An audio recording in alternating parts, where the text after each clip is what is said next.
I'm sorry. I was distracted by my phone. It was blowing up here. Unbelievable. Yeah. A couple of weeks off, and here we are, folks. Oh, Hey, and I got your we're face actually cut doing this. off. I'm doing horribly with the production This side is right this now. is great. You There can we tell go. the rust is here, everybody. That's right. Hey, it's Thursday night. We are back to a normally scheduled show. It has been 3 weeks since we've done this, which is man, it's been crazy. I feel strange being in the lead chair. It's been a while, but listen, everybody, welcome PM in the PM, Pong and Mav in the PM on your Thursday night. This is June the 15th, and man, oh man, gamers Christmas has come and gone, and wow, were there a lot of gifts given to us. And man, we got the man tonight, as you can see, coming back. He has been busy in his own way. Game dev, number one skooma dealer, right? Bethesda connoisseur, the one, the only Skullzi is joining us this evening. Skullzi, brother, thank you so much for giving us your time. I know you have been busy on your own game, working head down. You got a lot of stuff going on in your life. I know you're making videos about Starfield, which we're going to talk a lot about tonight. But man, it's fantastic. What a week to have you show up here. So thank you, brother. What have you been up to? Have you had a chance to play anything? And how you just been, man? Great to see you. Oh, awesome, man. I appreciate it as always. Yeah, it's been a busy time for me, but thankfully everything has settled down just in time to break down all the crazy stuff that went down this last week. We have Starfield content 4 days, and man, I got to be honest that I know we're going to talk about it later, but I haven't been excited for a game in a long time. Starfield is just it for me in so many ways. So much so that it has caused me to jump back into space games. So I downloaded No Man's Sky, and now hopefully that'll carry me a little bit until Starfield comes out. But no, man, I'm counting down the days until September. That's my entire life. If I could freeze myself right now, like a Fallout 4 style Vault Tech experiment, I would, just so I can wake up in time for the game. Oh, I've talked about that plenty myself. That's what kind of where I'm at. Every game right now, I made a post on Twitter that the Starfield sickness is overtaking me. That I am sitting here just rewatching the direct over and over again, looking for every little tidbit I can get, watching other people's videos, like reactionary videos, and every game that I think about playing right now seems meh. It's just like, I just want Starfield. I just want to be in space. I want to be my pirate. And we are definitely going to talk about it, Skullzi. So as everybody can see, Matt had to go take a quick call. Real life does happen from time to time, and he's a busy man right now. It's that time of the year for him in his real work. So I'll get into what I've been doing lately. Listen, this week has been a lot of podcasting, not as much as I want to, because again, I can't get out of work as much as I used to during the pandy. So here we are, but I've been catching up with all this stuff, and what a week it's been. But otherwise, gaming wise, it has been Diablo 4. And if I'm so happy that there's a game like Diablo 4 that can carry me to Starfield right now. Yes, I'm a grazer. Yes, I play hundreds of games all the time. Like, that's just me. But to have a big game like Diablo 4 that I can sink my teeth into each and every night and just day by day get closer to Starfield and be happy about it, that's Diablo 4 for me right now. Level 60, tier 4. Been rocking out with Mav, Steel, Jasper, 3-Bit, Psychonauts, the usual crew. We're all kind of roughly in the same area, but Steel and Jasper like 70 plus already. So they're just, we bring them in, they carry us through a bunch of stuff. But the loot is fantastic. This game has got to be in the game of the year conversation at the end of the year. Blizzard has absolutely 100% knocked it out of the park. No, not everything's going to be perfect with a game like this. It can't be. It's just, there's going to be people unhappy. But overall, the complete package that Blizzard gave us with Diablo 4 is on another level, and they really, really put a lot of time, passion, and energy into this one. You can tell they listen to the community, which doesn't always happen. But this time around, Blizzard did. And I think that all the accolades, all the people still posting game clips and pictures of the characters and all that kind of stuff, really sells itself. It really tells the story that Blizzard has hit that mark, and it's got to be in the game of the year conversation. If it wasn't for Starfield right now, Diablo would be my front runner. Yes, I know Zelda Tears of the Kingdom. Yes, I know it's out there. Yes, I know everybody loves this game as well. Something I'm not interested in, but I do understand it's probably going to be game of the year quality, and it's probably going to win more than likely. However, as we've said before, Todd has beat Zelda twice before. So it is certainly possible if he sticks his landing with Starfield that we could see it happen again, which would be absolutely incredible. But that's been my week. We'll catch up with Mav as soon as he gets back. But we got Skullzi on a 2-hour time limit here. He's got some family stuff to do. You know what? We always try to respect that. So we got a lot to talk about. I was going to do a little something different, but let's hop into it. You, me, and Skullzi right now. The Xbox showcase minus Starfield. Okay. Let's take Starfield out for just a moment. We'll get to that. We got plenty to get to. But with the Xbox showcase, people were talking 2 weeks ago, brother. I don't know how busy you've been, but man, the doom and gloom was out here. Xbox has got to get 11 out of 10. Otherwise they're dead. Oh my God. Normal, Xbox, man. Oh my God. It's been crazy. And so what does Xbox do? They show up, they have a fan fest, and all these people go down there from our community. Tons of people. Shout out to everybody down there. Talk to a bunch of them. It's been living vicariously through these people has been an experience unto itself just because of the energy that was down there. And right away, even before the show happened, we had people at COG and Ains and all these people down there, Colt, talking about how confident the Xbox executives were, top to bottom. Like, in fact, COG said he was trying to calm them down because they were telling him, you're not ready for what you're about to see, which is totally different than in past years in a lot of ways. Normally, we got to temper the expectations. Normally, we got Greeny out here like, hey, I like the hype, but okay, let's bring it down a little bit, guys. We're going to, just not this year. Not this year. They let it all hang out, Skullzi, and we knew that they had to have one of these years was coming. Right. At some point, we thought last year was going to be it. And then they did the 12-month thing and whatever. We knew they had to have one of these years because they got so much content. So Skullzi, I know you've had an opportunity to kind of go back as busy as you've been and kind of look over the Xbox showcase. And again, just leave Starfield out of it for a moment. Give me a couple or a few of your highlights and just start with your overall impressions of what Xbox pulled off with this showcase. And if you got a score in mind, fine. I don't, whatever. Or do you think that they did everything they needed to do this year with this showcase to lay the roadmap? And then give me a couple of your or a few of your highlights, man. No, for sure. Let me yeah, my mic's on good. Okay. Yeah, you're good. So this showcase, man, I love it, but I'm also a little bit jaded. Now in terms of a score, it's definitely like 8 out of 10, 9 out of 10. They did everything perfectly. They showed all the major games they needed to show. They focused on trying to show gameplay and not like CGI or anything like that or live action trailers.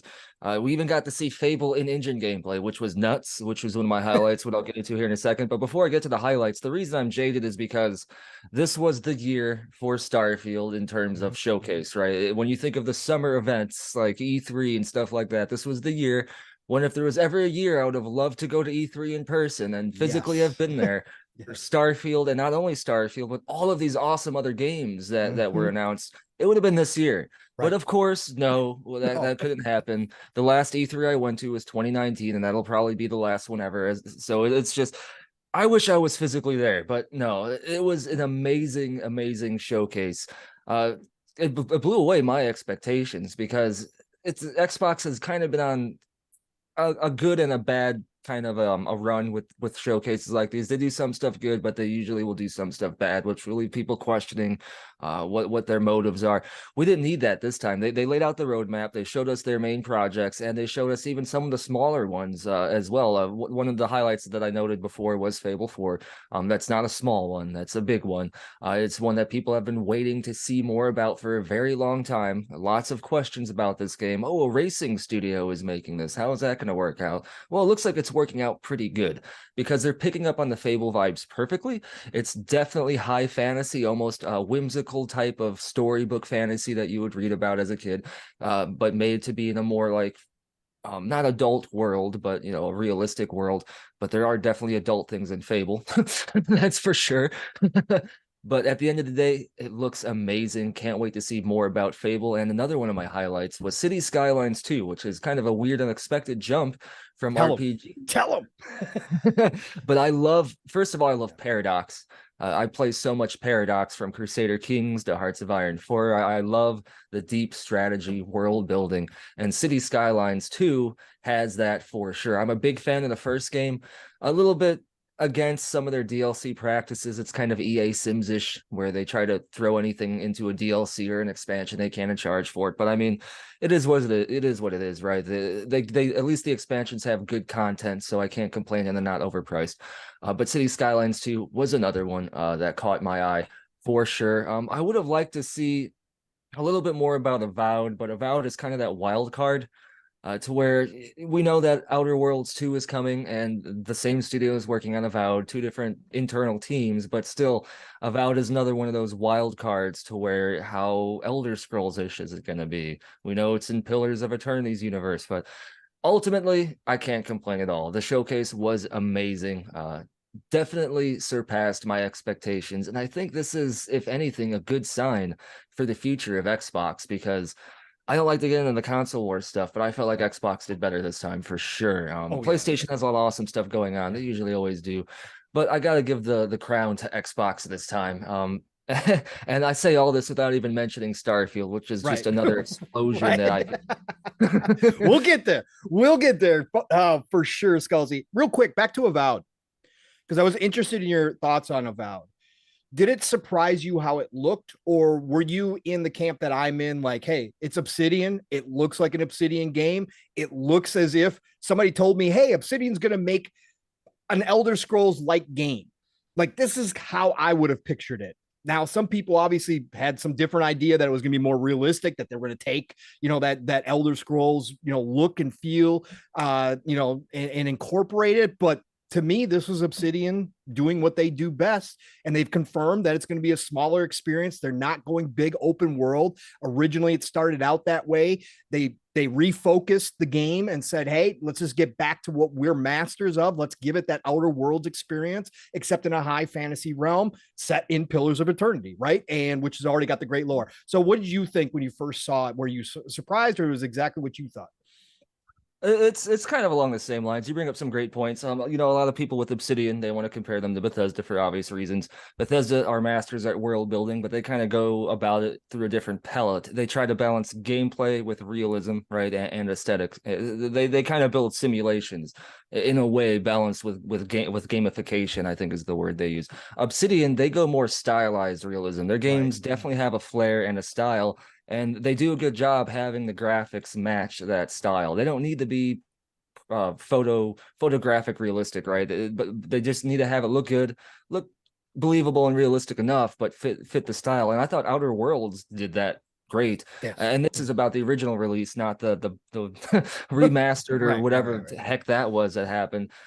Which it may be better now. I don't know. I didn't keep track on that, but I know when it first launched, it was a mess. But no, Avowed looked about what I expected. I don't think Avowed is going to rival Skyrim in scope or size, but it doesn't need to, because that's not what Obsidian does. They make, it's compared to Bethesda giving you the whole cake, and it's a great cake, and you can cut pieces off it and eat it over a long period of time. Obsidian will give you one piece of cake, but the piece of cake is really freaking good. It just doesn't last that long, and you wish there was more of it. That's my only negative with Obsidian games, like the Outer Worlds. I always want to call it the Outer Wilds. I hate how they're named the same thing. I know. But the Outer Worlds, it was great, but it was definitely lacking in some way. I think there was 4 or 5 armor pieces or something. I hope Avowed doesn't have that problem. I hope it's a little bit bigger, but it doesn't need to meet the same grand scale of Skyrim. But overall, it met my expectations. But I still have to wait to see a little bit more. To be honest, I haven't played Pillars of Eternity. It's on my forever growing freaking backlog. That surprises me, but yes, I know, right? I know. I need to play it. My backlog list is so huge, and you know why it is? It's because I jump from game to game, and not only do I jump from recent game to games, right now I'm going back to Doom from the 90s, and I'm making it a roguelike mod through mods. So like I don't Nice. know what I'm doing with my gaming life. I need to focus on playing the new stuff. But there's another reason. You mentioned Diablo. I keep Yeah. wanting to play it, but I'm scared of getting into a game that I think is going to absorb my time, and then I have to abandon it because Starfield will be out, you know. So like I'm in that weird limbo spot right now where there's so much I want to play, but I don't want to because Starfield is going to absorb my life. So I'm playing Doom from the 90s. You know what? At least you're not having paralysis, right? At least you just said, you know what? I'm not going to play this new stuff. I'm just going to go do the old stuff because I can't decide any new stuff I want to play first. So exactly. No, I get it, brother. You're not alone in this fact. So it does happen to all of us, especially us grazers. It's one of those things. Great points on Avowed.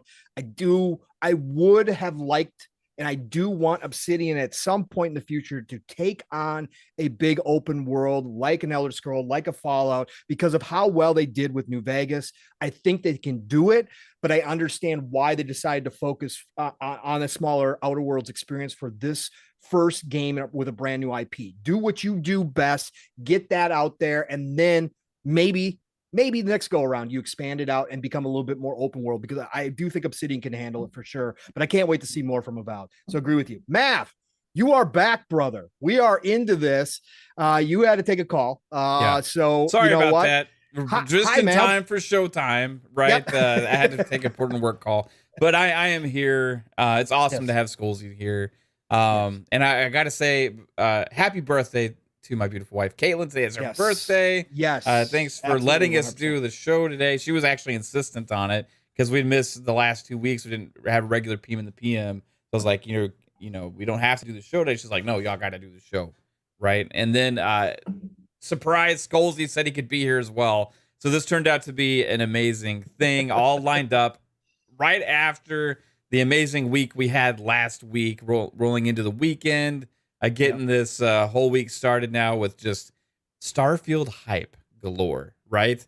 Starfield is the talk of the town. Who would have thought that people would be excited for this game once they saw the deep dive? Who would have thought that it would turn out to be a Bethesda game? Matt, you had no idea what it was going to be. RPG experience made by the God Howard himself. Who would have ever thought that this much conversation could be being had now from the doubters, from the people who forgot who they were? Now they remember. That deep dive. I've heard people say that was the most impressive single game showcase ever at a game showcase. I've heard people say that was the best deep dive we've ever seen. That, oh my God, Starfield wasn't on my radar before. Or Starfield, I kind of was curious, but now it's like, holy shit, this is ambitious, man. You know, gotta have it. And this is what it's all about, dude. We've been singing the praises for years about this game because we knew what Bethesda was capable of. We knew what they had planned, all the clues with the interviews, all of these things. I did a video a year and a half ago telling people why I'm excited for Starfield when everybody said they didn't know what the hell Starfield was, right? And guess what? It turns out to be a pretty damn big, ambitious game that is a huge single-player RPG experience that does things that no other kinds of games can do, including No Man's Sky. So guess what? I'm in Starfield hype mode. I'm in an Xbox showcase. That's what I was just about to say. As well, man. Take Starfield out of it, man. Jump right in here. Take Starfield out of it for the moment. Yes, I understand, but there was a whole showcase prior to it that had some amazing things. You know, I gave the showcase a 10 out of 10. Loved it. Math, now that you kind of let the dust settle, you've looked back at the Xbox showcase minus Starfield. We're going to get in Starfield real quick here because, again, Skullzi's on time limit, and I want to deep dive Starfield with this man. I know we both do, but your thoughts, now that things have settled down, Xbox showcase, is it still the same as it was when we came out of that showcase on Sunday and we're like, man, Xbox just crushed it. This is absolutely exactly what they needed to do. And then give me a couple of your highlights out of that showcase again. Yeah, it's they absolutely killed it. This is the show that we kind of predicted they needed to have, but also could have. Right? If they did everything right. And they did everything right and beyond. They actually took our expectations and somehow exceeded them because we had really high expectations for this showcase. The night before, or on our Friday night show, we went and said, I think they're going to show Hellblade 2. I think they're going to show Avowed. We think they're going to show Fable. We think they're going to show, In Exile's game, maybe Compulsion's game. And we went out to the fact that maybe they could have 10 first-party games there. So what do they have, 11? What a show compared to PlayStation's crappy thing that they threw. What was that? It's like they switched roles in a way. This is the place to get big time exclusive games, and PlayStation's like, hey, check out these live service things we're experimenting with, right?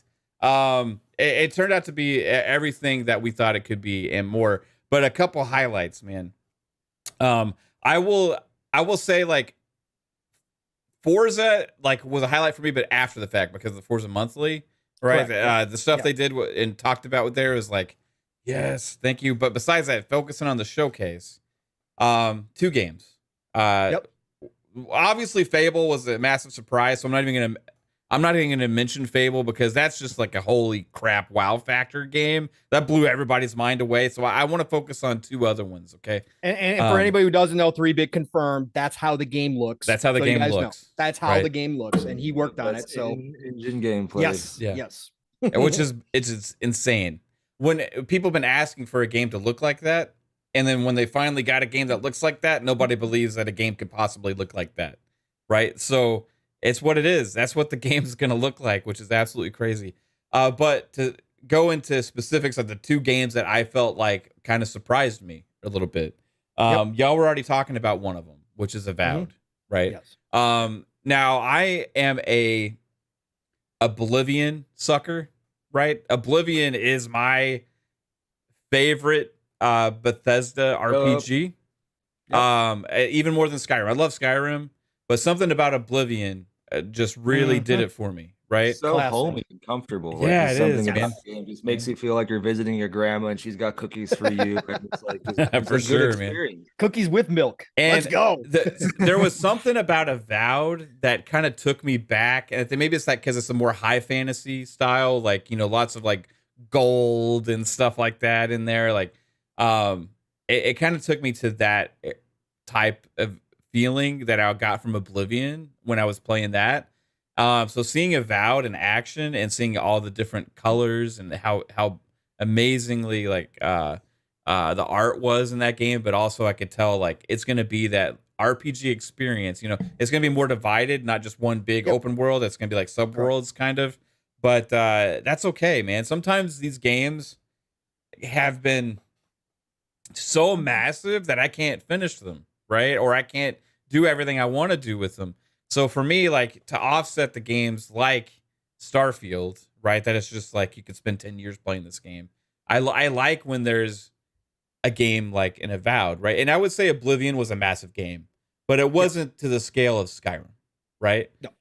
And there was something about completing Oblivion and all that kind of stuff and I got the DLC and all that kind of stuff. I could see Avowed becoming its own franchise, gets multiple entries every few years, right? And tell this ongoing story, whereas it takes Bethesda several years to create a sequel to one of their things. So that has me kind of hyped about the potential future for Avowed. They could have this 2 franchise thing going, Outer Worlds, Avowed, then they have their other games to kind of experiment with and do. So I'm loving what I saw from Avowed. And if people say it looks like an old game, whatever, I don't care. It looks fun as hell, man. And it looks super clean too. Yes. The gameplay in there was super clean and the art style is shown through because of that, I think. And then the other game. Yep. And I'm sticking to my RPG roots here, man. Yep. Clockwork Revolution. Yep. Right here. Absolutely. In Exile. Again, you got these. Xbox has these godfathers of RPG-ness here, right? We've been telling them, man. You take it back to the roots from Interplay back in the day, right? You got the Obsidian guys, you got the In Exile guys, and then you have Bethesda, who admired Interplay so much as to acquire Fallout, which those guys created. So now we have In Exile, who has been id's part of all this. Yeah, Yep. for sure. Create like the original FPS people. Yeah, it's Right. insane, man. Like, In Exile had been one of these studios that made a specific genre, and I would say like, where Obsidian was making like Pillars and then some of the other games, Tyranny and things like that. I would say that In Exile's been kind of stuck in that scale for a long time as well, right? They've had a certain amount of budget, a certain amount of wiggle room they could play with, but now they're owned by Xbox, right? And now they got that budget and they got the time. Yep. And you see what they were capable of with Clockwork Revolution. You talk and they people are comparing this to BioShock Infinite and BioShock with the aesthetic and the feel that it's giving, which it looks like, I understand, because the world building here looks insane, right? Which is what In Exile is great at. So you take that, but then they reiterated later about, this is an RPG through and through, right? Yep. Because you could look at it at first glance like it looks like a BioShock experience. You're going to go through and play through the story and kind of be done with it, but no, they this is RPG all the way through. Character creation, it's everything. got some kind of a time mechanic going into steampunk, all this stuff. I am really looking forward to Clockwork Revolution, man, and I think it's going to be something that surprises the hell out of people when we see more of it. Absolutely, Matt. I'm so glad you brought it up. I'm going to be quick here with mine, and we're going to get into the Starfield stuff here, because we have to. But listen, In Exile. I've been preaching In Exile since I started podcasting, since we started talking about the acquisition, since we started talking about what Xbox was doing going forward, when we started talking about Xbox becoming the home of Western RPGs and the amount of talent that they have accumulated through the years that know how to build worlds, character develop, write stories, all of it. Everything you need for RPGs, they have acquired the most impressive list of experienced developers that you could possibly have. There's only a couple more out there that I put up on the level of these guys. And the one name that I kept bringing up, yes, I said Obsidian is finally going to have a chance to prove themselves now under Xbox to be on that level with Bethesda. And I still think that they eventually will, and they will become known as the Insomniac of Xbox because, man, they can put out quality content very, very fast. They are efficient and they put out great stuff. But In Exile, I said, along with Compulsion Games, right? But In Exile specifically, you go and look at Wasteland, you go and look at what they did with that series, and not everybody did, because it's an isometric, almost classic style CRPG, turn-based, that not everybody's going to get into, not everybody's going to sit down and play even on Game Pass, because there's a lot of people who don't like that style. But if you look at the lore that they built within that world, the characters, the humor, the writing, all of it, top notch. And what do you need for an RPG first and foremost? All of that mix of ingredient. Now you give them budget, you give them time, you tell them to go hire people, and you've got a leadership team headed by Brian Fargo, who knows what the heck they're doing because they've been here for decades. And you give them all of that and then go to work. Just go to work, In Exile. Just go do your thing. And the next thing you know, they show up at a showcase and they have taken everything that they've known for decades and brought it to a AAA first person RPG. And my, oh my, does it look good. This is going to be the next big RPG after the ones that we already know about are coming out. But In Exile is going to become a household name from here on out. There are people who don't know who In Exile are because, again, they didn't experience those previous games. I think Clockwork Revolution is going to put them on the map, and people are going to be like, dang, Xbox had a good pickup right there. That was a good pickup right there. Yes, it was. So I was super excited with that. Again, Avowed. Obviously, I'm looking forward to that, as Skullzi and I just talked about. Fable, again, don't need to talk about it. Looks amazing. Can't wait to see. Funny though, how people thought the Forza Horizon 5 trailer was CGI, and it turned out not to be. Yeah, same thing here. Oh, that's just CGI. I thought they said no CGI. Oh, this is BS. Blah blah. Yeah, no, this is real, and this is how this game's going to look.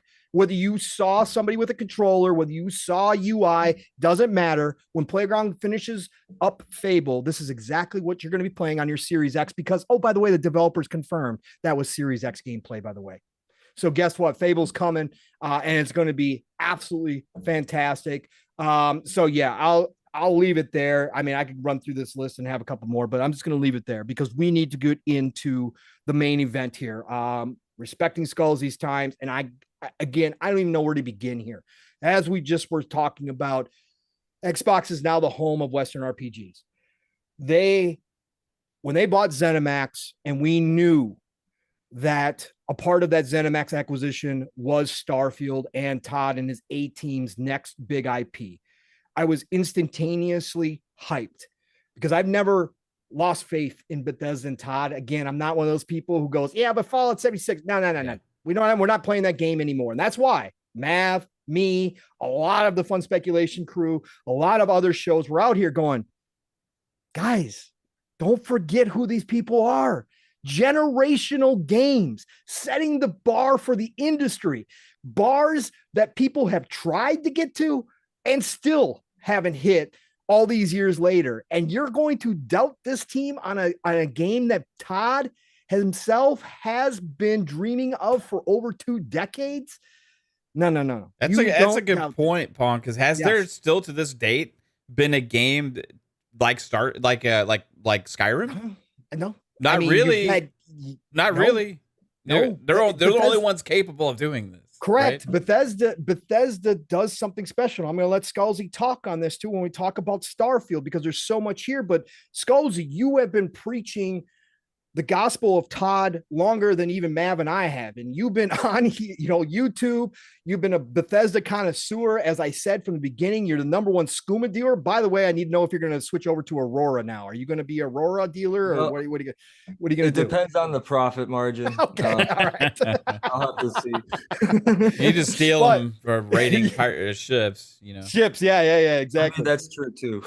But of course, I could also steal skooma, not that I have. Yes. I'm an office businessman, but oh, you are? my skooma is supplied legally from elsewhere. From elsewhere. Nice. So Skullzi, as somebody who is out here as a Bethesda fan who has played their games endlessly, that has gone back, modded them. Again, you're a PC guy. You are, you've been through Bethesda's catalog time and time again. You understand their history better than most people do. You understand the lore better than most people do. So when you see a new IP like Starfield, and you've been talking about Starfield forever, doing videos on it, leaks, everything, to finally see this moment, Skullzi, where it shows up at a showcase like this. And let me pat myself on the back. I was one of the few people out here who said, don't think this is only going to be a 30-minute showing. You go back and look at Fallout 3 presentation. It was over 40 minutes long. That was a brand new IP for them at that time. I said, I think Starfield might get a bigger presentation. Now, it was even bigger than I thought, but I got to pat myself on the back there. But Skullzi, when you see it come into a showcase like this with the hype, with the weight of expectations on this game, specifically now owned by Xbox as a first party title, with Xbox having some trip ups and that kind of stuff, and to have Todd and the team put together this type of presentation. We'll get into the nitty gritty here in a second. But Skullzi, when you saw this for the first time, and you saw like what they were exposing to the world, they're only 3 months out from launch. Again, this is different in a lot of ways too from some of the other launches, how deep they went into a lot of the mechanics. A lot of times, again, there's a lot of people out here who like to say Todd lies a lot. They bring up all the, the comments, whatever. But they showed us everything, like in action. So Skullzi, first impressions about the Starfield showcase. I mean, what does this mean to you after all this time you've talked about it and been following this, to finally see it alive on the screen, this kind of deep dive? It feels like I have ascended to another plane of existence that was only theorized to exist. And I mean, that's the best way I could verbalize it, because it's just so unreal. Because there's the fan of me who was just blown away by everything I saw. It's my dream game. It's a combination of so many systems that I've wanted in one game for so long. But then there's also the YouTuber side of me, which has been covering this game since it was just a trademark when we were curious why the trademark contained wording involving fire extinguishers. Like this journey has been so long that now we finally see the land before us. We're in the crow's nest of the boat of our ship, and we finally see the promised land. It is here, and it is more beautiful than we thought it could have been. They did everything. I don't even know how to talk. They surpassed every expectation category I had for this showcase, from the length of it to the structure to the amount of stuff they talked about and to how it looked. Because if you compare this showcase to what they showed us previously during the last gameplay showcase, Yes. it looks so much better. It's insane. People have taken screenshots from the environment, the same environments, the same rooms, mind you, of the previous showcase, same characters, and compare it to this one, and you can tell Bethesda has really, really been utilizing their time with this delay properly. They've been polishing every aspect of this game. The systems all look like they fit in perfectly. They work together perfectly. They're not watered down, and just. I was annoying my wife the entire time because I was working and having meetings, and then I went back to watch the showcase, and the whole time I was literally standing, like excited, pacing around the room. I was like, "What?" I don't know how many times I said, "What?" Just everything was insane, man. And my biggest worry with Starfield was how are they going to handle the lore? Because you know, Bethesda did a great job creating the Elder Scrolls. There's so much lore that even to this day, I'm still learning new stuff. Fallout, you know, they didn't create the entire universe. They inherited it, they bought it, but they've still done a great job building lore. Starfield, though, how are they going to build enough lore to make it be the same amount of, you know, expectations in terms of lore depth and quality with previous Bethesda Game Studios titles? With Starfield, an entire new universe they're building, they even surpassed those expectations, because every little thing in the game world looked lived in, looked believable, from the food to just the environments to the stuff on the shelves, every single freaking thing. You know, this is like a blessing and a curse for YouTube, because I don't even know where to begin. I know. Like Eric has said, when is the breakdown video coming? And I mentioned this in agreement before the show. What do you mean the breakdown video? That would be an 8 to 12 hour experience. We'd have to have like multiple breaks to go outside and get some sun and touch some grass. Like, it's going to be multiple videos because of the amount that Bethesda has given us, and they I don't even think they really need to give us much more. No, I mean, I know people are always wanting more, like, oh, it'd be nice to get another Starfield consolation dive every month. Until then, they don't need to. They gave us everything today, and we could talk about this exact showcase until September, and probably even after September. After the game comes out, we'll probably still be, there probably would still otherwise be stuff to discuss if we didn't already have the game in our hands by then.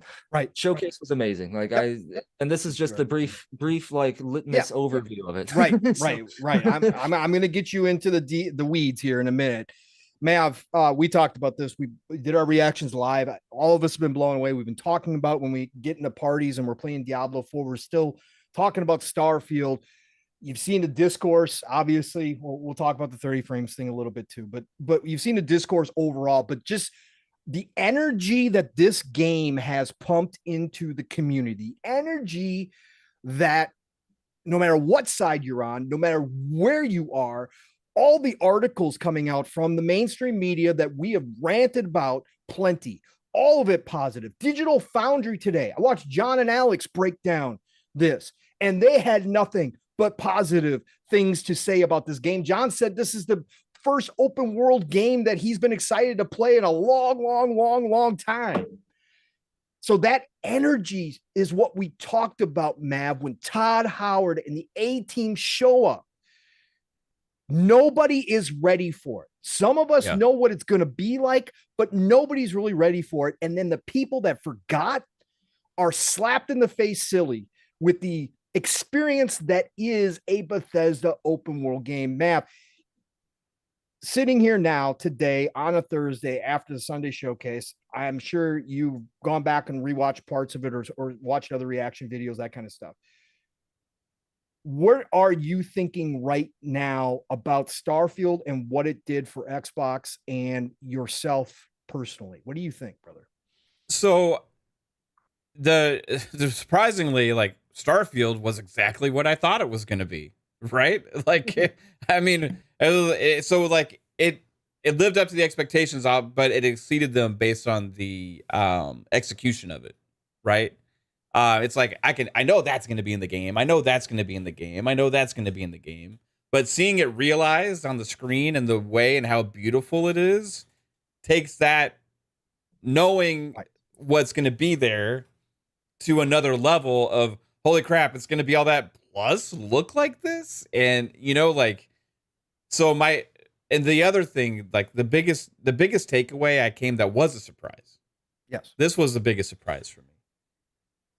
Is I have an expectation with Bethesda games that are like this, like with if it's Elder Scrolls or if it's a Fallout or whatever. Correct. With how ambitious everything is, they're only capable of so much in certain categories, right? Of the gameplay. Okay. Right. When we saw the gunplay, yes, that was refined, especially well over what we saw previously.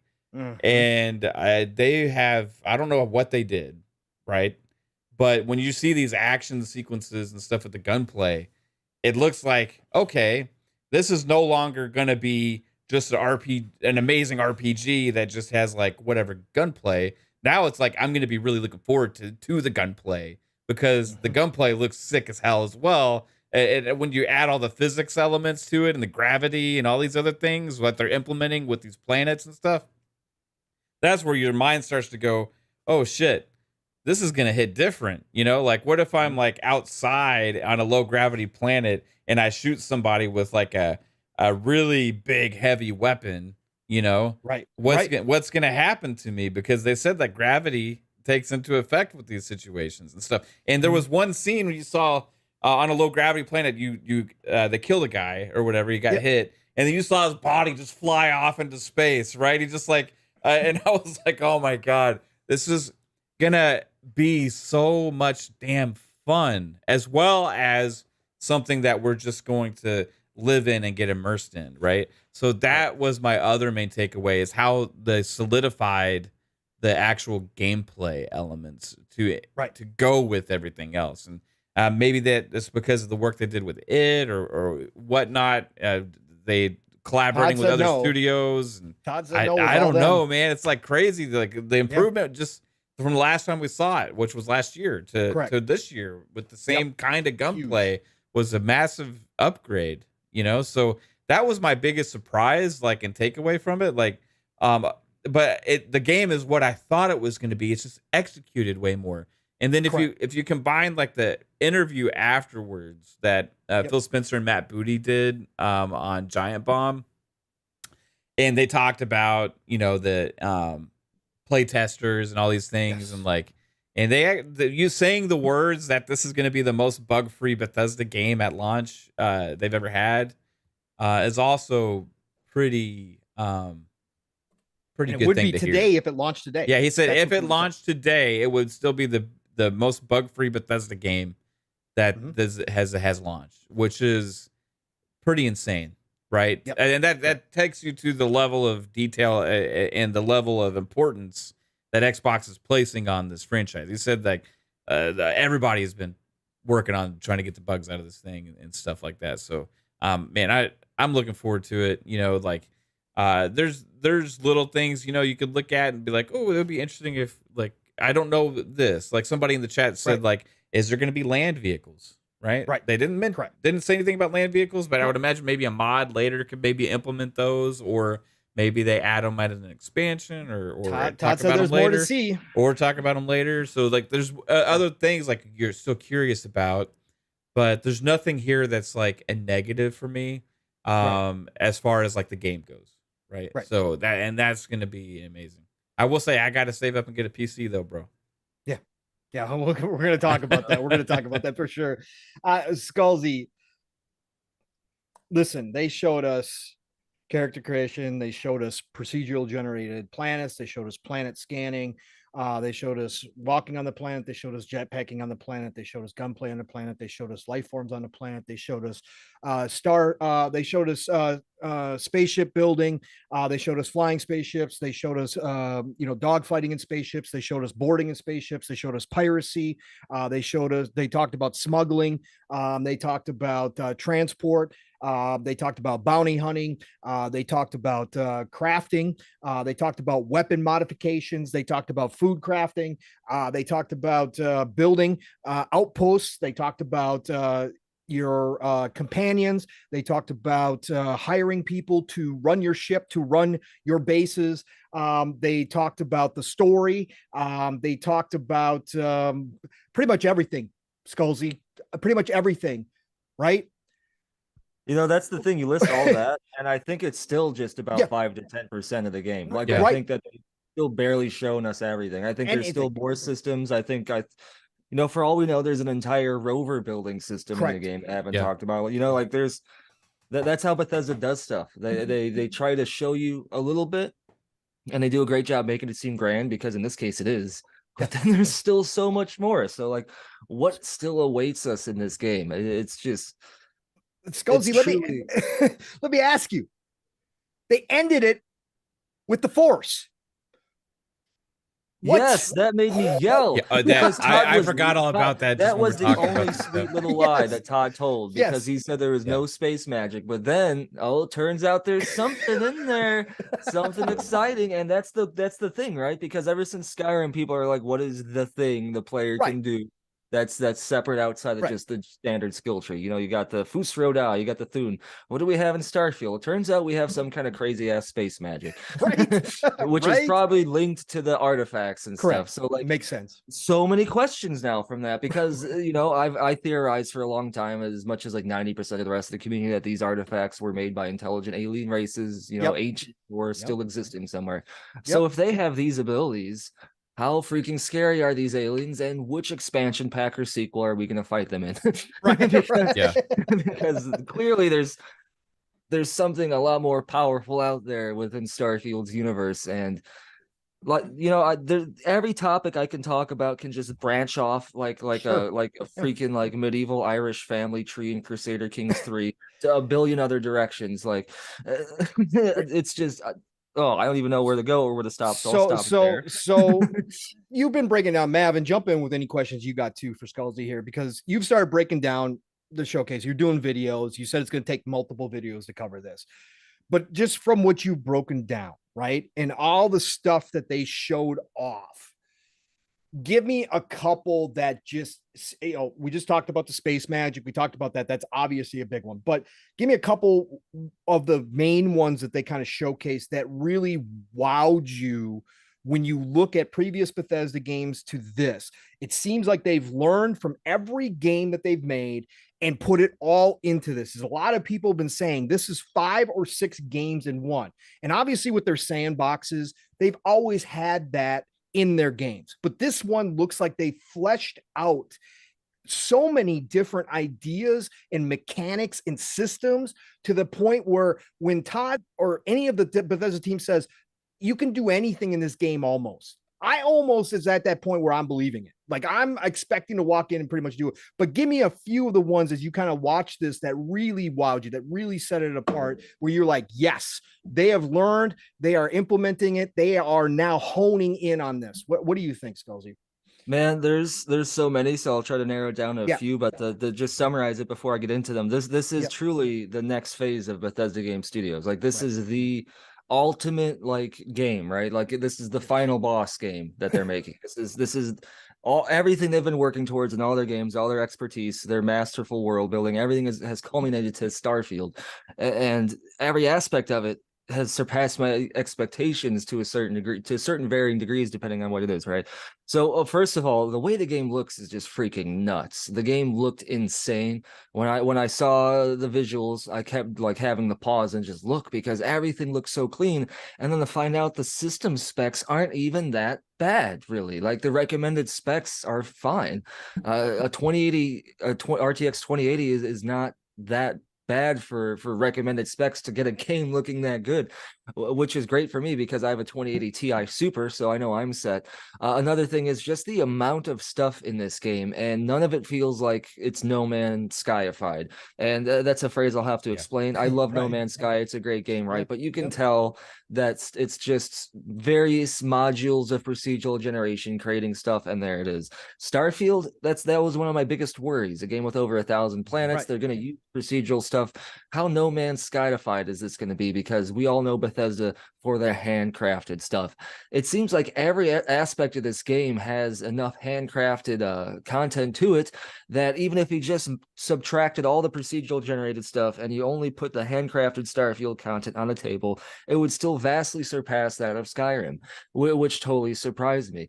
The amount of depth in the lore was great. The food is interesting to look at. Like, why are they still using the Imperial system for orange juice in the future? But whatever. So many questions. And another thing is Bethesda told us, this is another thing they're great at. They give us stuff that they're showing us something without telling us what it is. There's already plenty of screenshots from the showcase that people are breaking down, such as the potential St. Louis archway that a lot of people think could be in the game. And does that mean Earth is destroyed? The freaking adoring fan, which blew my mind.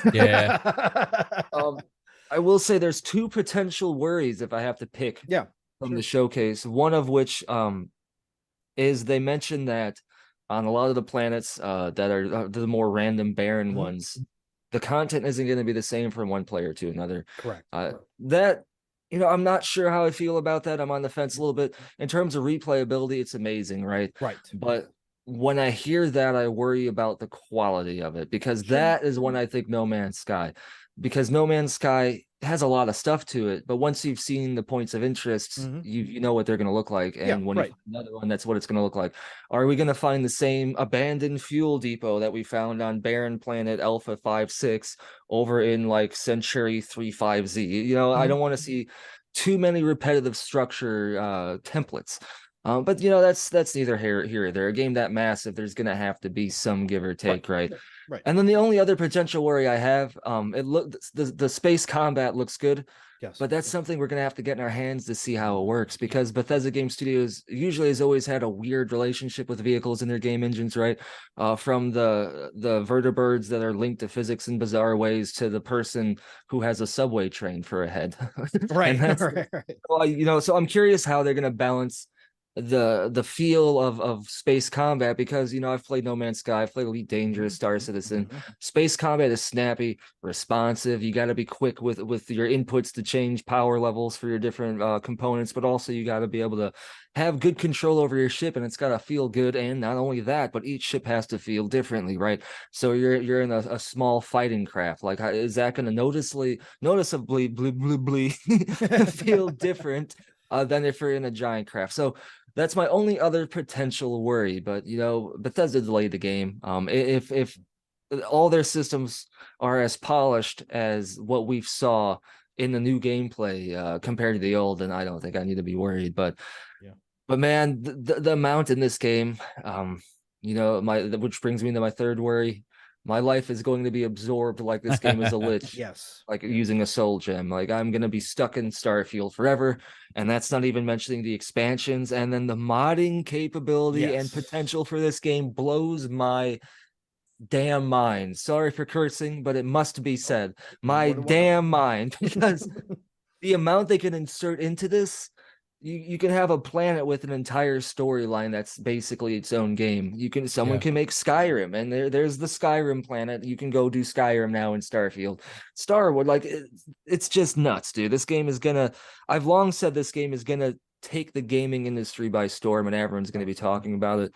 But I didn't expect this. This is just they blew away the expectations, and you know what? They had to. For a lot of reasons, right? And they did it. Bethesda proved they can hold up to the fire, and do it. So this is on, right? A different future, especially if it's bug free, and it's on a new game engine that they just made for this game. So the fact that they did that, it has this much stuff, and it's going to be the least buggy one they've made. If this isn't true, they're gonna be screwed for forever, basically. But I believe him. I believe it because I saw it. We all did, right? We all did. 3 months out. Yeah, I've noticed something about a lot of like space games that go to different planets and these kind of things. Like you go to it, right? You get to the planet, and like for example, Mass Effect or Mass something, Effect 1 or one of these things. You land on it, like, wow, cool, I'm on a planet. But like the planet's the size of like a small town, right? This whole planet that's supposed to be a big planet, you can like traverse it like in like an hour or so or less, you know. This seems to be different with Starfield. Like these planets actually have a large sense of scale.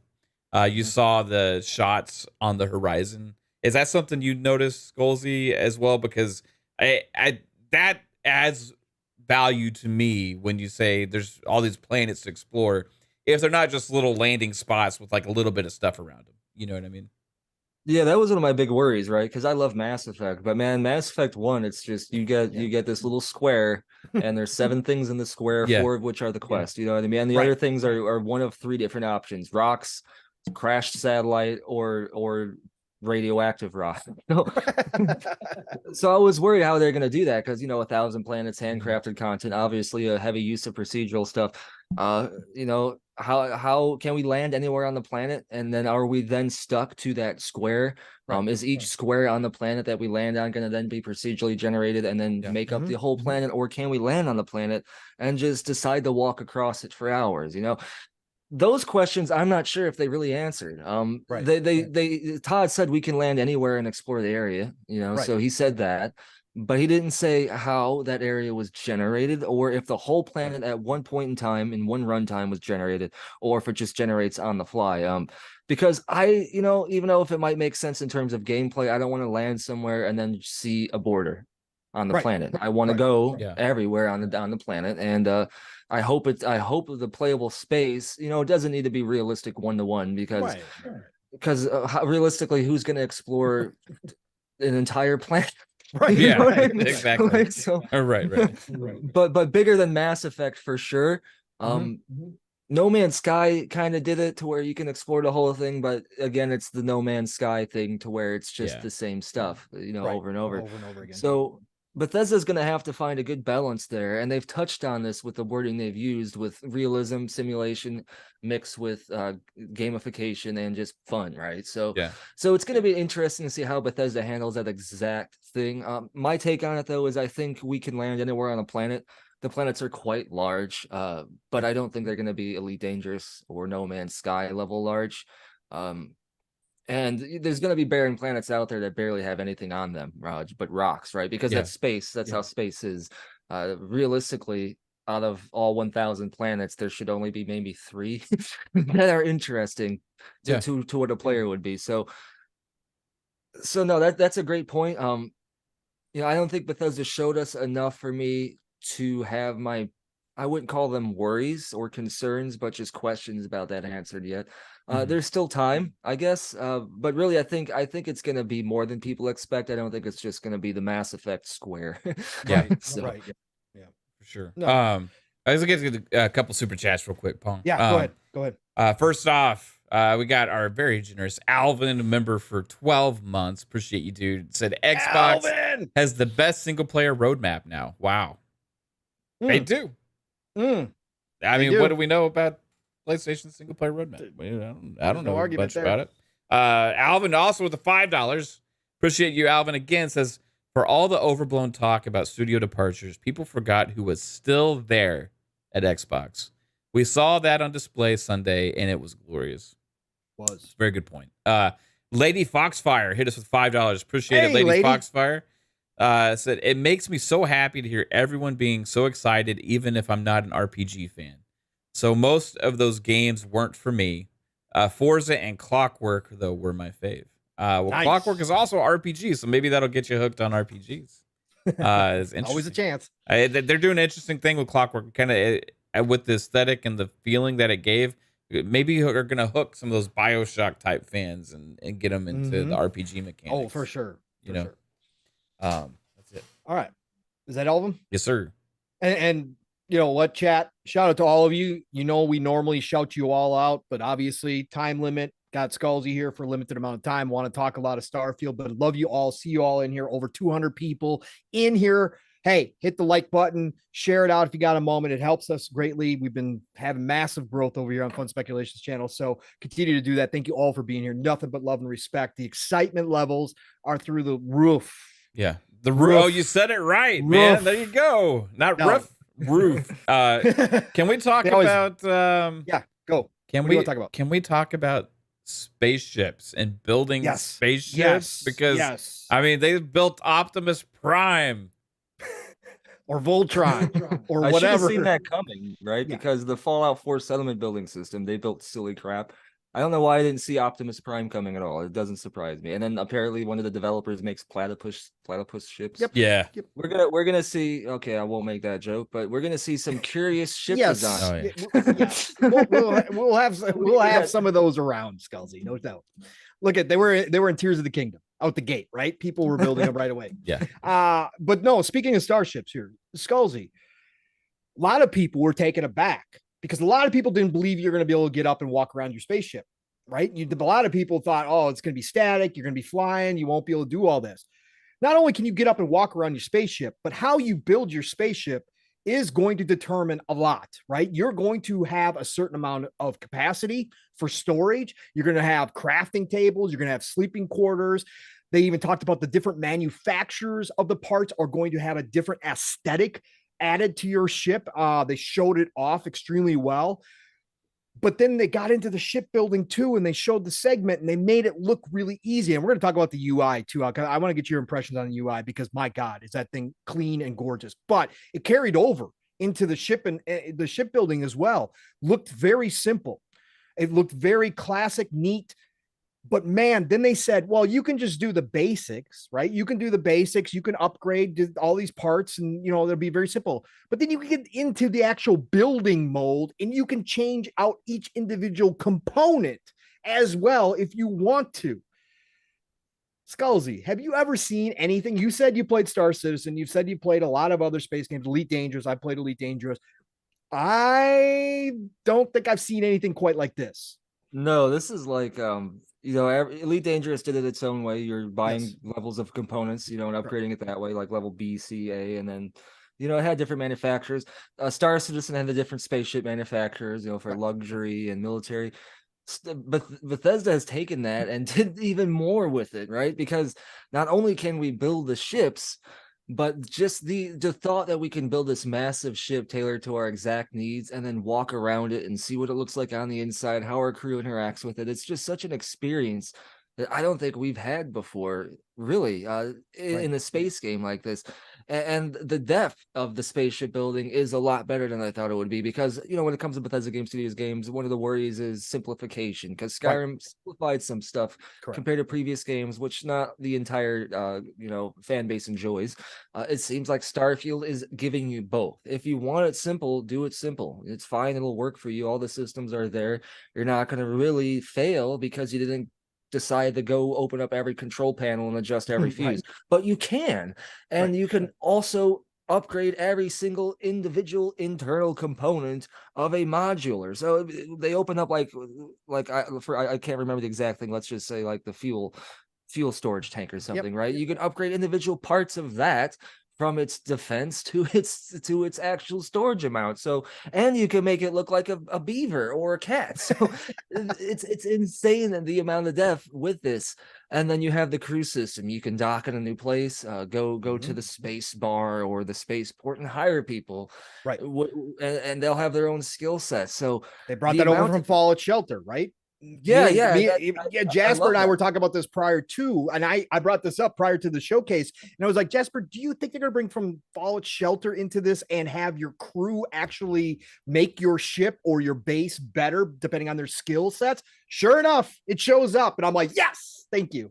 Yeah, that was actually right before the showcase. I did a video of things I hope they talk about, and that was one of them, and they did it. Yes. they talked about the thing, and the same stuff goes for building the settlements as well. So like the amount of systems in this game that can just absorb your time is almost overwhelming, almost daunting, because you know you have the freaking Bethesda Game Studios RPG run around quest experience, and then you can build the perfect ship for 3 days. Yeah, and you have to grind the resources for that ship, and then you want to make it functionally be good but also look good. So which designers do you want to go with? Maybe I'll have 2 different ships with 2 different designers, just because it's just, man, I feel like during this podcast I just keep coming to a point to where my brain shuts down, because the amount of just mind-blowing hype for this game. I thought Cyberpunk was the game I was hyped for a long time. That was mine. This is just insane. And I worry so much that the universe, being the way it is going to curse us with an asteroid some point before the game comes out, and end up looking like the Earth in Starfield, supposedly, and we won't get to play it. Right. No, and I agree. The thing with the spaceships is I am curious to how far you can go. How big can you go? Because we know there are battleships, right? They talked about docking with a battleship, right? So if I collect enough resources, if I get enough money, can I build my own battleship? Can I have like this massive cruiser that I go pirate with? Because space pirates. Did you? Okay, so you got any thoughts on it? Are you guessing that there's a limit? Cut you off. I didn't mean to cut you. My no, speaker... no, that's okay. Do you think there's about that? Yeah, go ahead. You know, of course, if it's not in the game, it'll be modded in, right? It'll be modded in, right? But we saw exterior giant spaceports, right? Space stations that served almost the entire purpose of managing ships. I think we can potentially build capital ships like that.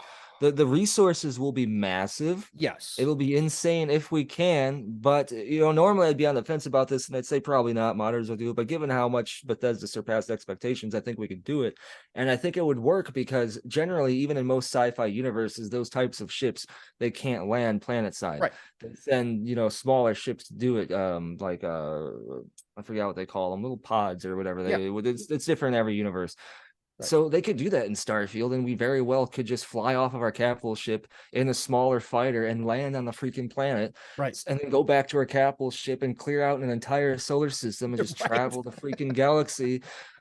And then here I am again stumbling over my words because now I'm even more excited over it. And then think about the combat potential of capital ship versus capital ship, right? Because that's probably going to be in the game. Whether or not we can build or control a capital ship, there probably will be some Star Wars levels, like fleets engaging with cruisers flying around, fighters engaging capital ships, and we could be in that as the player, right? Flying around, so man.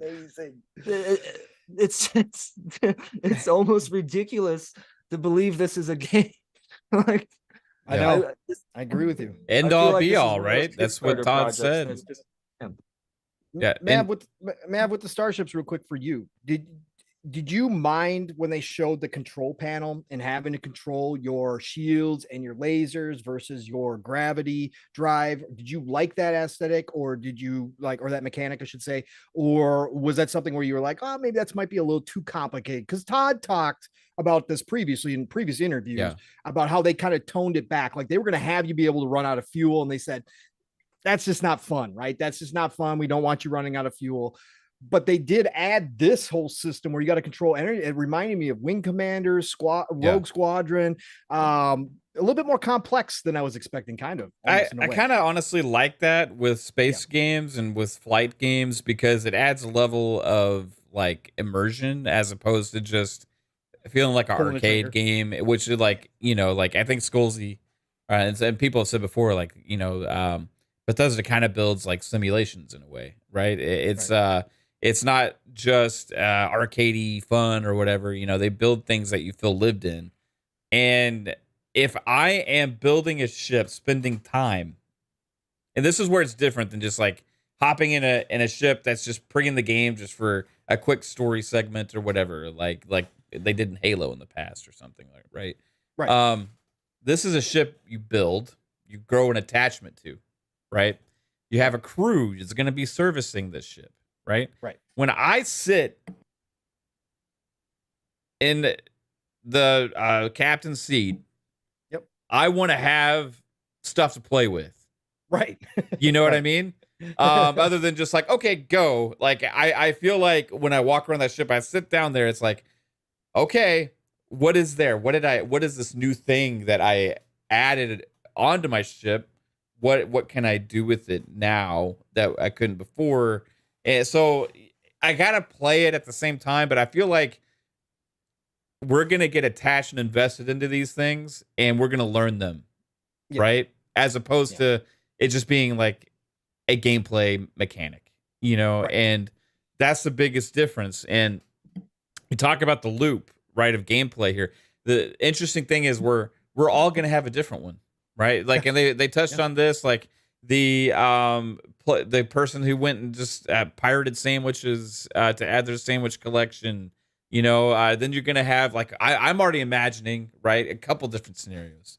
One, I could try and eradicate half of the existence on the universe and then go live on a jungle planet like Thanos and build a little space hut, right? Yep. Or I could live out my days as like a pirate or like a mercenary or something, like going around trying to complete missions or get loot and harvest it, keep bringing it back, and like you just accumulate this massive mound of crap that you put on your front doorstep, right? So, and then I think about mods. Right. And then when I think about mods, this is it. One of the reasons I've been saying I want to get a PC for this game. Correct. Yeah. It's not just about the frame rate, which that's a part of it. I do want to experience this in the best way possible. So because of how amazing this game is, right? If I'm not able to get the PC I want, then I'm still going to be happy and play this amazing, ambitious game on my Xbox. But when I start thinking about the mods, which I know mods will come to Xbox, but there's only going to be approved mods and stuff like that. They're going to end up being in the store and they're going to take longer to show up and all these kind of things. When I see what they're going for in this game, right? And they have a very, like, they call it NASA punk style and all these kind of things. But if you start to think about what's possible once all these other modders get their hands on this stuff and change the style as well, right? Can I live out my Thundercats fantasy on a planet on my own, right?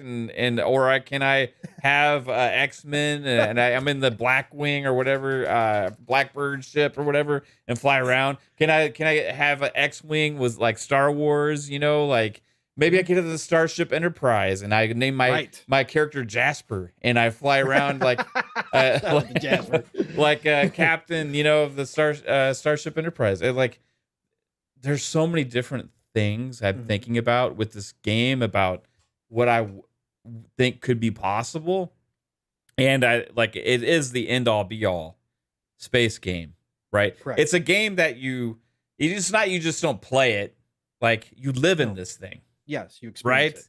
You live in this thing. Cause you could think about one of my favorite comments. I was talking to PTK who was at the show. Right. Yes. And shout out to PTK Blam Shop Podcast, one of the best dudes out there. And he said that he was talking to Pete. He got to talk to Pete Hines for a second. Yep. And he mentioned that Pete said like he was playing Starfield and he spent 4 hours just on a derelict ship and floating in space. Right. And it's like that, thinking of the amount of time that whatever he's doing there consumes, right, was obviously worth it for him of an investment. You think about that, 4 hours just on one random ship in the middle of space, okay? Right. And then you equate that to all these planets and all these things that we can do here, right? And it's like, what is my loop gonna be? What fun am I gonna find that becomes what I become in this game? Right. And that's what this is about. It's not just about they told you following the story. And this is what makes Bethesda games special. This is what's always made Bethesda games special. It's about becoming who you want to become in the world that they build for you to play the game how you want to play it and find that specialness that makes you enjoy that world, right? And I'm looking forward to finding out what it is, man. And it's so many possibilities. This is a perfect example right here. And Skullzi's been doing it too, and I do it all the time. since I started talking about this game. I asked Mav about the specific systems on the Starship, and all of a sudden Mav wound up way out here. But that's exactly what this game is about, right? That's exactly what we're talking about. When you start talking about this game, like Skullzi said many times, he starts to get a loss for words. Sorry, I forgot the original question. No, that's fine. That's fine. You answered it originally and then just went off. But that's what happens when you have this type of game. And that's what people, again, I don't know how people forget it. I know a lot of people aren't just Bethesda fans, and that's fine. If you're not into these games, you're not into these games. But Skullzi, I want to bring it back to something you said earlier. One of your concerns is the amount of time you're going to spend in this game, and then piggyback off of what Mav just said. The thing with this type of game, with so many mechanics at play, with so many options and things to do, and you make your own experiences, that you can go in it one day, spend 8 hours doing one thing, come back to it, and all of a sudden decide the next day, no, I'm going to spend 8 hours doing something else. And it's completely different experience for you because you're doing something in a sandbox and you decided to build a different type of castle the next day. So it doesn't get old. It's not like an MMO or like, where you're running loops all the time. Just, you're running that same, you're running those same dungeons over and over again. You're in that loot loop, which I love. Don't get me wrong. Diablo 4. Thank you. But at the same time, with this type of game, there's so many different experiences to be had that it's never gets stale for the most part. Again, with Skyrim, the hundreds of hours that I put into Skyrim, multiple play times, I never got bored because I could just be like, I'm just not feeling this. I don't want to go do this right now. I'm going to go do this over here. And I'm just going to run over here and do something else. I'm going to go fight dragons today. Today, I'm going to explore, right? Today, I'm going to run side missions. Like there's so many, but Starfield on a different level, right, Skullzi? Starfield's going to give you so many options. Yeah. And the options are almost like endless, ridiculous, right? Because I was thinking like I'm probably gonna choose kid stuff so I have parents in the game. Yeah, I saw that. So that was I can awesome. go visit them. But also I'm thinking, can I build them a neat little, like, can I extend their house if I want? Can I build them like a better kitchen? And then I think about the horrible people out there. They're gonna quick save, and then what happens. See what happens. Of course. Right. Yeah. and push how the game, right? Dialogue gonna be? How sad, how disappointed are you gonna feel in yourself for hearing your NPC parents cry that you're shooting them? So like you literally could do almost anything in this freaking game. I'm curious about the cooking elements because I spent a long time as a chef. So I'm probably going to be a space chef. Can I build a restaurant on one of my outposts? And if I can, that will probably then take at least a month of my time. I'll be focusing on my space restaurant to make sure everything is good. And then I'll go off and do something else and forget it exists on the next adventure. Like the amount of crap that's a perfect thing with the gameplay loop in this is I'm curious because we're going to start probably in a similar way. It seems like you start as a space miner, which is one of my curious things because your backstories obviously imply you've had a past. So how do you end up as a space miner, as a chef or something? But they touched on that in the gameplay, which was cool. So it's going to start kind of the same way, but then from there, I think that the more time progresses from the start of the game, the amount of variance in people's gameplay loops and what they do is just going to go nuts, especially when you compare it to other previous games, right? Because Skyrim was a huge game. You had a lot of different options, but usually players went one of 10 different ways. They do the usual river run, riverwood, whatever. Bleak Falls freaking Barrow, which I'm so tired of that dungeon. Starfield, I don't even think there's gonna be a Bleak Falls Barrow. I think that you just start at the mine and then you're like, hey, you can go check on Constellation and New Atlantis, or just here's the universe, like whatever you're gonna go do it. And here I am jumping to different topics. But this is what it's fun. This is great. This is great. This is what I wanted. So go ahead. How is it going to work with a ship? Are we just going to automatically like get a ship at the beginning? Because we know we get the starter ship, correct, which I can't remember its name right now. Yeah. But how long into the game before that? Because you could easily have probably an entire prologue on your starting planet. So like, I'm curious just to see all the different streams and all the different gameplay, like all the loops. And I know some people can play the game early. 5 days early by getting it, which I'm probably going to try to do. But if I don't, I'm not going to exist on the internet at all until Yeah. until that time is up. But no, I'm probably going to do the 5 days early thing because why not? Right? Why not? It's already been too long. Yeah, I've already moved my vacation time. Yeah, it should have come out in March. Yeah, it should have come out in March. Marchers, we were on. It could have. We were right. It could have launched in March. It could have launched in March. Just reading the chat, and our chat's absolutely incredible here. It always has been on PM to PM. But reading the chat, it's the same type of scenarios that we're talking about.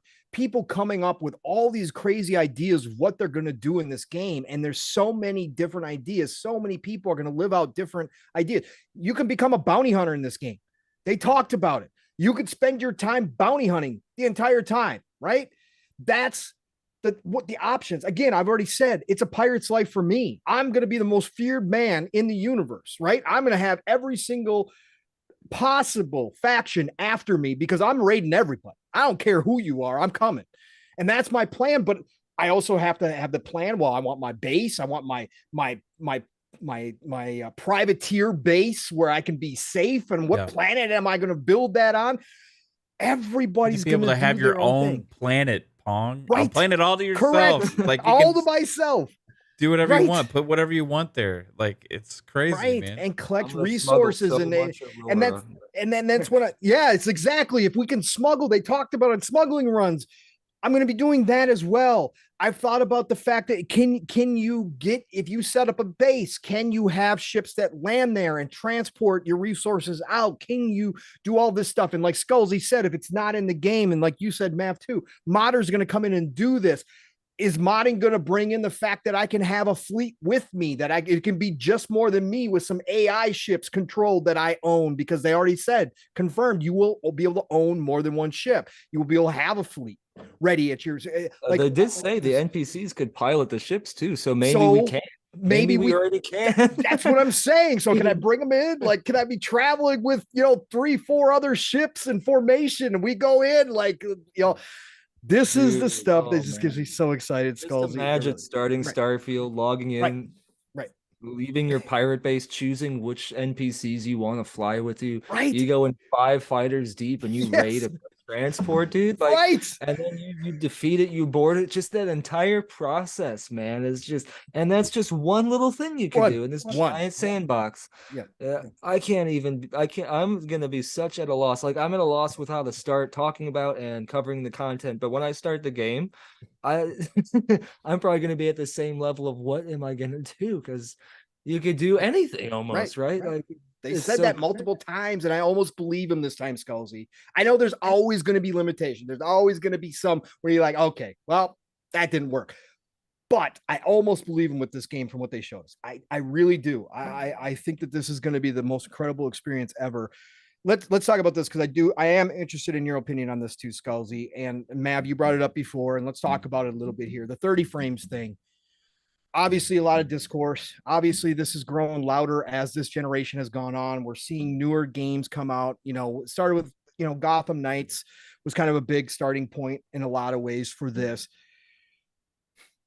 I said I would be back here on these shows if they announced that this game was going to be in 30 frames on console, and I would have something to say about it, because I've been consistent in this throughout.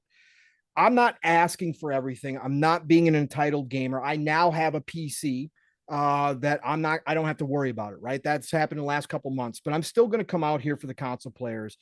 And I simply want to say this. I understand all the reasoning why I've been told, and I've listened to everybody. I've read a lot of stuff, because I'm not the biggest tech guy, even close. I understand the concepts of why people are telling me this game is limited to 30 frames. When I hear Todd say, however, that they have seen the frames go even higher than 60 frames, it's just not stable. And they wanted to make sure that the consistency was there for the console player.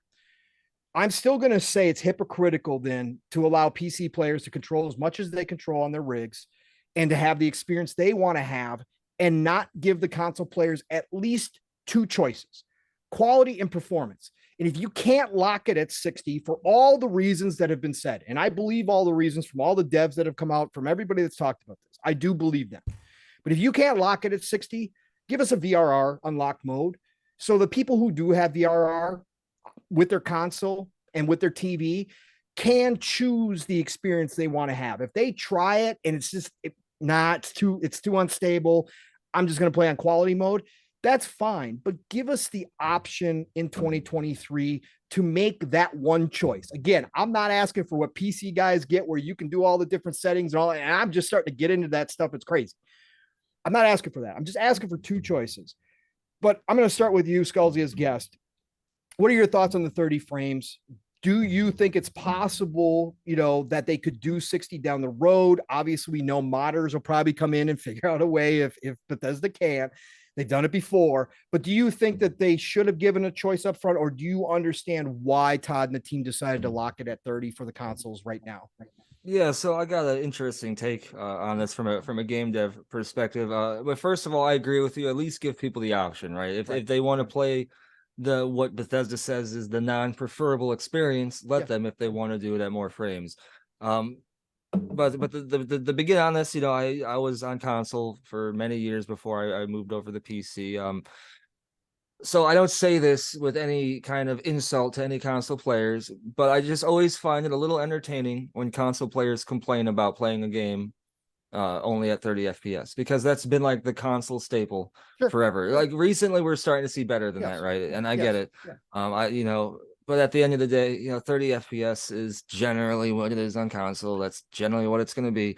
Starfield is a massive game. I know next gen's doing cool things, but Bethesda, I think, are being a little bit controlling here. Maybe it could be because Starfield's their dream game and is their baby, right? Or maybe it's because Bethesda really wants to turn a new leaf without any bugs, with a perfect experience, and they want to police it so much that they would rather take the choice away from the player to ensure that the only potential experience you can have is the best one, which I can understand. Now, in terms of the technical side of stuff, Starfield is a beast. It has more stuff running under the hood, I can imagine, than a lot of other games out there. And that's not even considering the scope of the game, which is all those systems to that scope. You got the spaceship mechanics, got all the NPCs running around with their planned routes and AI and everything. You got all the other systems running in the background. You got the gravity system, you got the lighting system, you got the biomes and the there's so many systems, atmospheric systems running in this game, that to get it to run at 60 FPS stable on even the Xbox Series S, I can understand it being near impossible to get stable doing that. They can do it probably, but you're going to have the lag spikes when stuff is generating, entering a new area, or a bunch of stuff is happening at once, or you're on a planet that happens to have like crazy gravity and the atmosphere is crazy, and you're in the crowded biome that has toxic stuff, and there's just so much at once that some biomes will just be terrible. So I get it. I get why they're doing 30 FPS on console, right? I think that it gets blown out of proportion a little bit when the crowd starts to get upset, but I agree with you. There should have at least been the choice, because I'm all about, you should just play the experience you want to have. If it's possible for it to do something you want it to do, but they won't let you do it just because it's not going to be as good because of this, like, okay, but I don't care, maybe. You know what I mean? Like, let me not care about that if I care more about the other thing. As far as maybe down the line, that's a maybe for the Series X. Series S is a fine console, but it can't do the stuff the X can do, right? So I think it's possible for the Series X if maybe they're able to do some kind of patches or further patch-based optimization or something, right? Because there's going to be tons of that after release. But it's really hard to tell at this point in time. PC is probably going to be the preferable experience for this.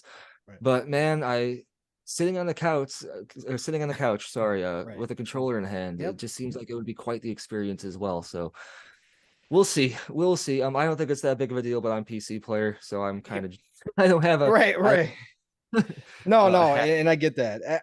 For me, I miss my couch, and so I'm lucky enough that my TV's close by, and I'm going to wind up hooking my PC up too, because I'm not going to be able to sit in at the desk. I work all day at a desk. That's the hardest thing for me. I love the experience on PC so far. It's been eye-opening to me. Like, it's a whole different world. Like, it's incredible what the things I've been experiencing on PC, and I'm definitely going to play it on PC. But I want the experience of sitting on the couch, especially if I'm sitting down for a 10-hour game session. oh boy, am I going to want to spend some time on that couch? So, I just think the option should be there. Mav, you talked about it. We've been talking about it in the background. You talked about it publicly. You're going to try to find a way to get a PC specifically for Starfield, upgrade your PC to make sure that you can play this in the best possible light at 60 frames, because you really don't want to do 30. And again, as I said before, this is a game for me that I would have played if I didn't have my PC and if I was still just only console player. I would have played this game. There's nothing stopping me. And again, I don't have problem with 30 frames. I'm not the guy who complains about 30 frames. I still play my Xbox 360. So again, I don't have issues with 30 frames. But Mav, you said you're going to go out and try to upgrade your PC or get a new one for this game if you can.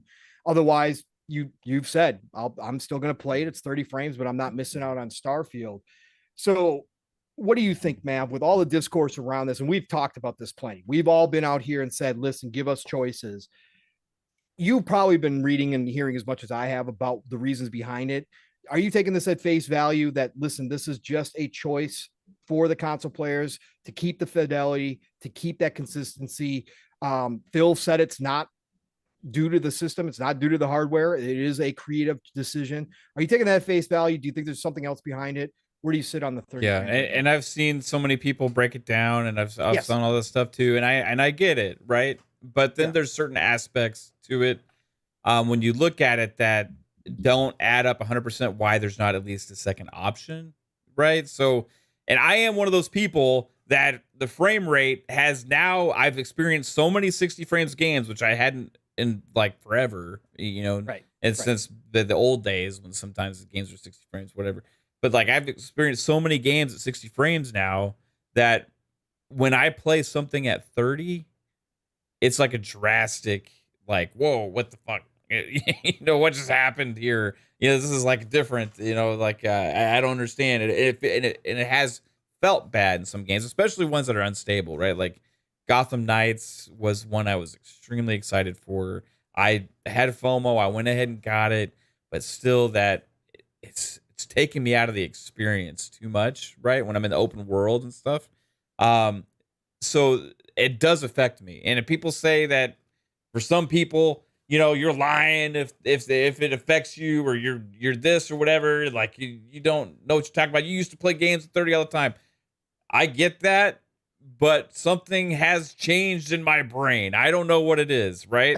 I can't comprehend it. It's something I see it at 30 frames instantly recognizable. Oh, that shit's 30. It's like moving weird. I see like stuttering on the screen. Like I see that stuff, and I can't help it. When I move the camera, I see the like the you know what I mean? Like I didn't used to see that stuff. Now I see it, and maybe it's because my brain's been trained in 60 frames. I don't know. I don't know what it is. Now, that being said, I care way more about everything else to do with Starfield than the frame rate. That makes it like worth me just like, okay, I'm going to get over it. I'll get used to it and all that. I'll get it sucked in, and I'm going to spend thousands of hours in this game anyway, so it doesn't really matter, right? That being said, I still think I agree with you, Pong, like there could have potentially had a second option if they wanted to, because it is also locked at, well, I don't know if it's locked at 4K, but it is 4K. Yeah. Locked at 30. Okay. Right. And when he did talk about there was headroom, they need the headroom. That at times though it was running over 60. Like that seems like okay. Like, and I'm not a dev. I'm not a technical guy. I know there's a difference between CPU bottlenecks and GPU and all these different things, and I don't know what's utilizing more here or whatever. However, I will say that like usually in games, if you lower resolution, it tends to free up some resources. That's just a common thought process.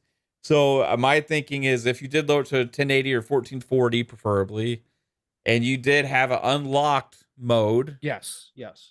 For those of us that have VRR monitors, which I have right here in front of me, right. My monitor here is AMD FreeSync, which takes care of a lot of problems in games that aren't stable. That could be a preferred experience. And I'll name one game as an example. Yep. Jedi Survivor. Correct. Launched. It had a locked 30 quality mode, right? That everybody said it was the best mode to play. I couldn't stand that shit. I had to. I had no way. Like the unstable performance mode, even though it was blurrier, right? And even though it was unstable and like going all over the place, my monitor took care of most of that, right? And I was able to play, and it was a preferred experience for me. Now they've improved that since launch and stuff like that. However, so I think like even though I think Todd has this like level of quality control in his mind over like the experience he wants people to have, you know. And I feel and I understand that as a creator, you want to stand behind your work and all this kind of stuff, you know. And I think that's ultimately what it boils down to. I do think I am past the days where I think that console players should get left out of that option, right? Like in this day and age now, like most games launch with two modes, two optional modes at least. Some of them 3, some 4, some 5. Some of these games launch with a lot of options, right? And to ask most games to have at least a graphical fidelity and a performance mode, whatever you're able to produce. Like remember Plague Tale Requiem launched with the 45, it had a performance mode, but it was 45 frames, right? So whatever you're able to produce for the people that do prefer that slightly elevated frame rate experience or whatever, I would appreciate if they did that. That being said, I'm still going to enjoy the hell out of Starfield. I do want to games like this, seeing this, and I think this is going to become a more occurring thing, right? It's happened now with 3 anticipated games now. I was less excited for Redfall, but I was, right? So between Gotham Knights now, then Redfall, you know, now Starfield, like it's becoming more of a trend, and I think it maybe is going to continue to be a trend. So for me, where my brain has been fucked into only liking 60 frames things, it's time for me to look beyond the console and start to get one for the games that don't give me that experience, right? So I'm going to be looking for one, and I'm gonna try and save up for the next couple months and see if I can't get something like I don't even know what I need to get, something in the realm of a 4080 or like the AMD equivalent, which is like a 7900 or 7950. I don't really know. 79's XTX. Okay, so that's what I've got. I'm a PC noob. I don't understand this shit. People have been helping me on online already. So next couple months, I'm going to try and see if I can't swing it. But if not, if I'm not able to, I'm still going to play Starfield. I'm not going to let it ruin the experience on a dream ambitious game like this. And I'll just hope that in the mods or in the future, they figure out a way to do something with that. But if not, it is what it is. You know what I mean? I'm not going to sit there and bitch about it because the game is doing so many other things that other games don't do, right? That it's hard to complain too much. Right. You know? Well, I totally understand. Obviously, like I said, until I got this PC, I was in the same boat. And like I said before, a million times, if Starfield came at 30, there was no way I was going to play it. Like there's few games that come along like this where I can make the decision. I said I was going to hold off on Redfall to the 60 patch. I would never do that for Starfield. I would play it again. I don't have a problem with 30 frames like Mav does. Would I prefer 60? Yeah, absolutely. I prefer 120 in my FPSs, right? So I definitely have gotten the frame addiction as well, but I can still play 30 frame games most of the time and not have a problem whatsoever. But I understand that there are people that do. There are people that still get motion sickness from 30 frames. I understand all that. I just want one option for console players. That's all I'm asking for. Not entitled, not asking for the world, just one option. That's it, outside of your regular most stable mode, to let people decide what they want to play. Awesome discussion there. Skullzi, we are getting down in time here. A couple things I wanted to bring up to you real quick, sir. Some underappreciated aspects of this type of game, and specifically from Bethesda, because they haven't, well, one of them they've always nailed. The other one, not so much. The first one I want to bring up is the one that they've always done very well, especially in the Elder Scrolls series, and that's music. Underappreciated when it comes to what it means when you're playing one of these games. For a lot of us, when we play an Elder Scrolls game, we know the music by heart. It is a part of the world. It actually enhances the experience in a lot of ways, depending on the setting, depending on the mood, where you're at. They brought in Enan Zur to do this one for Starfield. watching the trailer back the first time, and I think one of the greatest compliments I can say is the music blended so well into what I was experiencing. And obviously I was so focused on the visuals and what I was seeing in having my mind blowing. But watching it back now as many times as I have, I am more and more and more impressed by what Inon Zur has done here. And I can't wait to hear the whole thing, because I can only imagine how this music's going to be throughout this game. What are your thoughts on the music, sir? Yeah, the music's an interesting one. The start with Inon Zur, he's great. I kind of had a good feeling that he would go with Starfield. He did great with Fallout, and I've been a fan of his since even Dragon Age. He's done some music for Dragon Age 2, maybe even the first one. So he does really good stuff. You know, Jeremy Soul's always been great with the Elder Scrolls, so it makes sense that they would have somebody for Starfield. And Inon Zur seems to be that somebody. I don't even know what Jeremy Soul's doing anymore, unfortunately. But that's a topic. That's a different topic. But the music sounds great. The combat music sounds good. It blends good. It changes depending on what's going on. But one main question I have with the music is, this takes place in the future, right? So it's there's a lot of culture, there's a lot of different people. So shouldn't there be music and radio stations in the game world as well? That's something we haven't seen anything about. In Fallout, it's post-apocalyptic, and we have a few radio stations to listen to. So I'm curious if there's going to be any like in-game like music in terms of like stuff that exists in the universe. Are we going to be able to fly around our ship listening to radio stations? That's something I didn't really answer. It's very likely we won't be able to, because with the amount of stuff in the game, I guess it's okay that we don't get radio stations. But the music and the tone fits the vibe perfectly, because it's about exploring, it's about wonder, it's about the grand epicness of space, and Inon Zur captured all that perfectly. So I think the music is good, and Bethesda usually always does a great job getting composers and matching them to the music, because I might be wrong about this, but I believe Todd has said that music is one of the first things they actually do, so that way they can then make sure that the game experience flows perfectly with the music, and they haven't failed the music aspect in this at all. So I just can't wait to step out of my ship on a new planet and hear the grand soundtrack as the sun sets on a weird alien landscape. Like it's gonna match everything perfectly. But my last thought on music is, I would prefer there to be radio stations. I'm sure some other people would as well, but people who are on team radio station, it'll be okay, because there's plenty of other stuff. I'm pretty sure that we won't lose out on our experience because we can't listen to one of 20 songs that Bethesda added to the one of 4 radio stations. It would be pretty cool to have a little knob in your cockpit, though, where you turn it on and have some music in the background, for sure. I mean, they have the rage quit button in the cockpit. Did you guys see that? Yes. So maybe if they have a rage quit button, maybe there's music. maybe there's a radio station. The other one I was going to bring up, and Matt, I'll get to you in a second on both of these, but the other one I want to bring up, Skullzi, is the UI. I talked about this before. To say the inventory systems in previous Bethesda games haven't been the most user-friendly is being pretty generous in a lot of ways.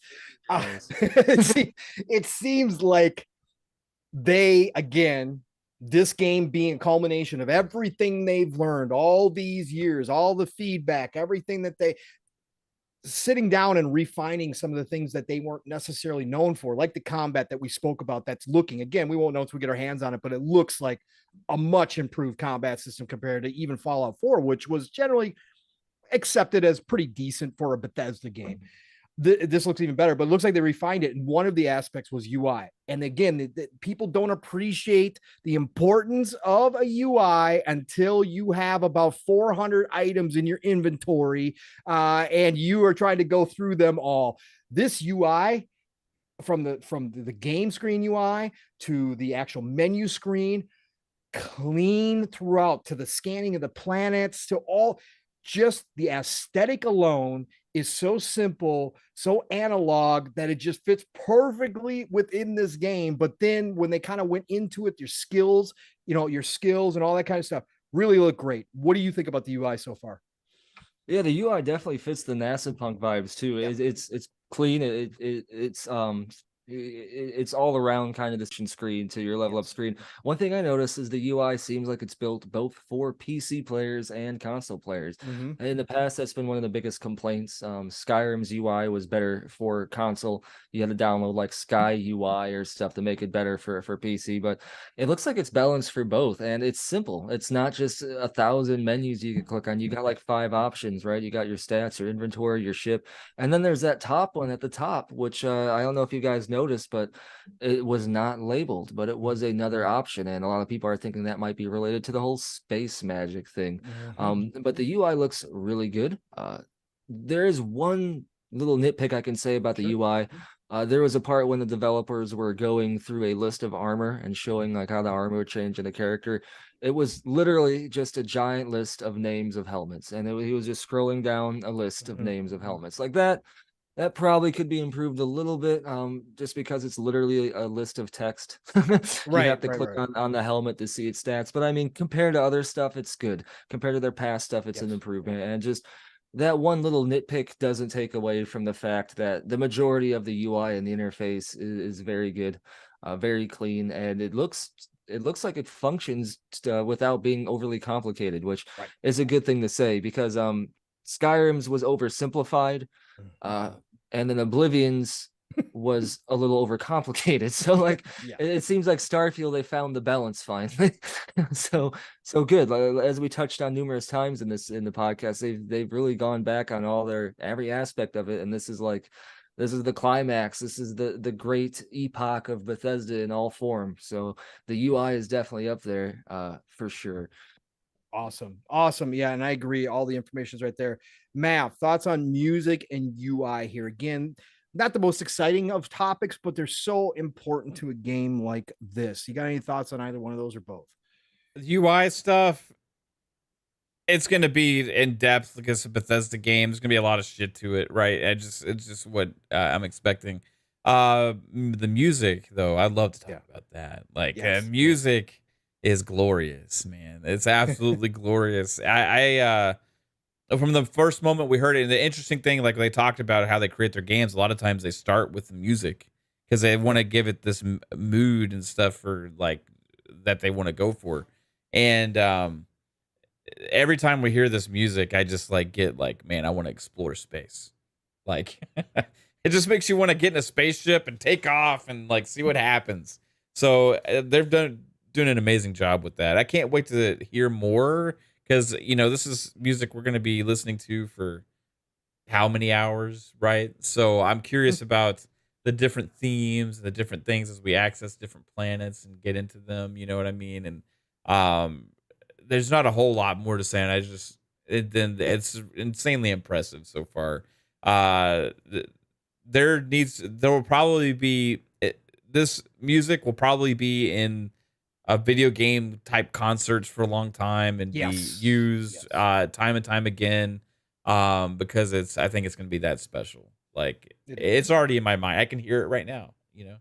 Yeah, no, absolutely. And from the get-go, I knew Enon was going to pull that off, and I can't wait because, again, Elder Scrolls, if you played Elder Scrolls, like I've played Elder Scrolls, especially Skyrim, because it's most recent, you just know the music. Like it can come on randomly on Spotify, and I know instantaneously from the first few notes that it's Skyrim. Like that's how good they usually do their music, and I expect the same here from Enon for Starfield. Man, have you got any last questions for Skullzi at all? Anything that you want to touch on that I didn't touch on at all?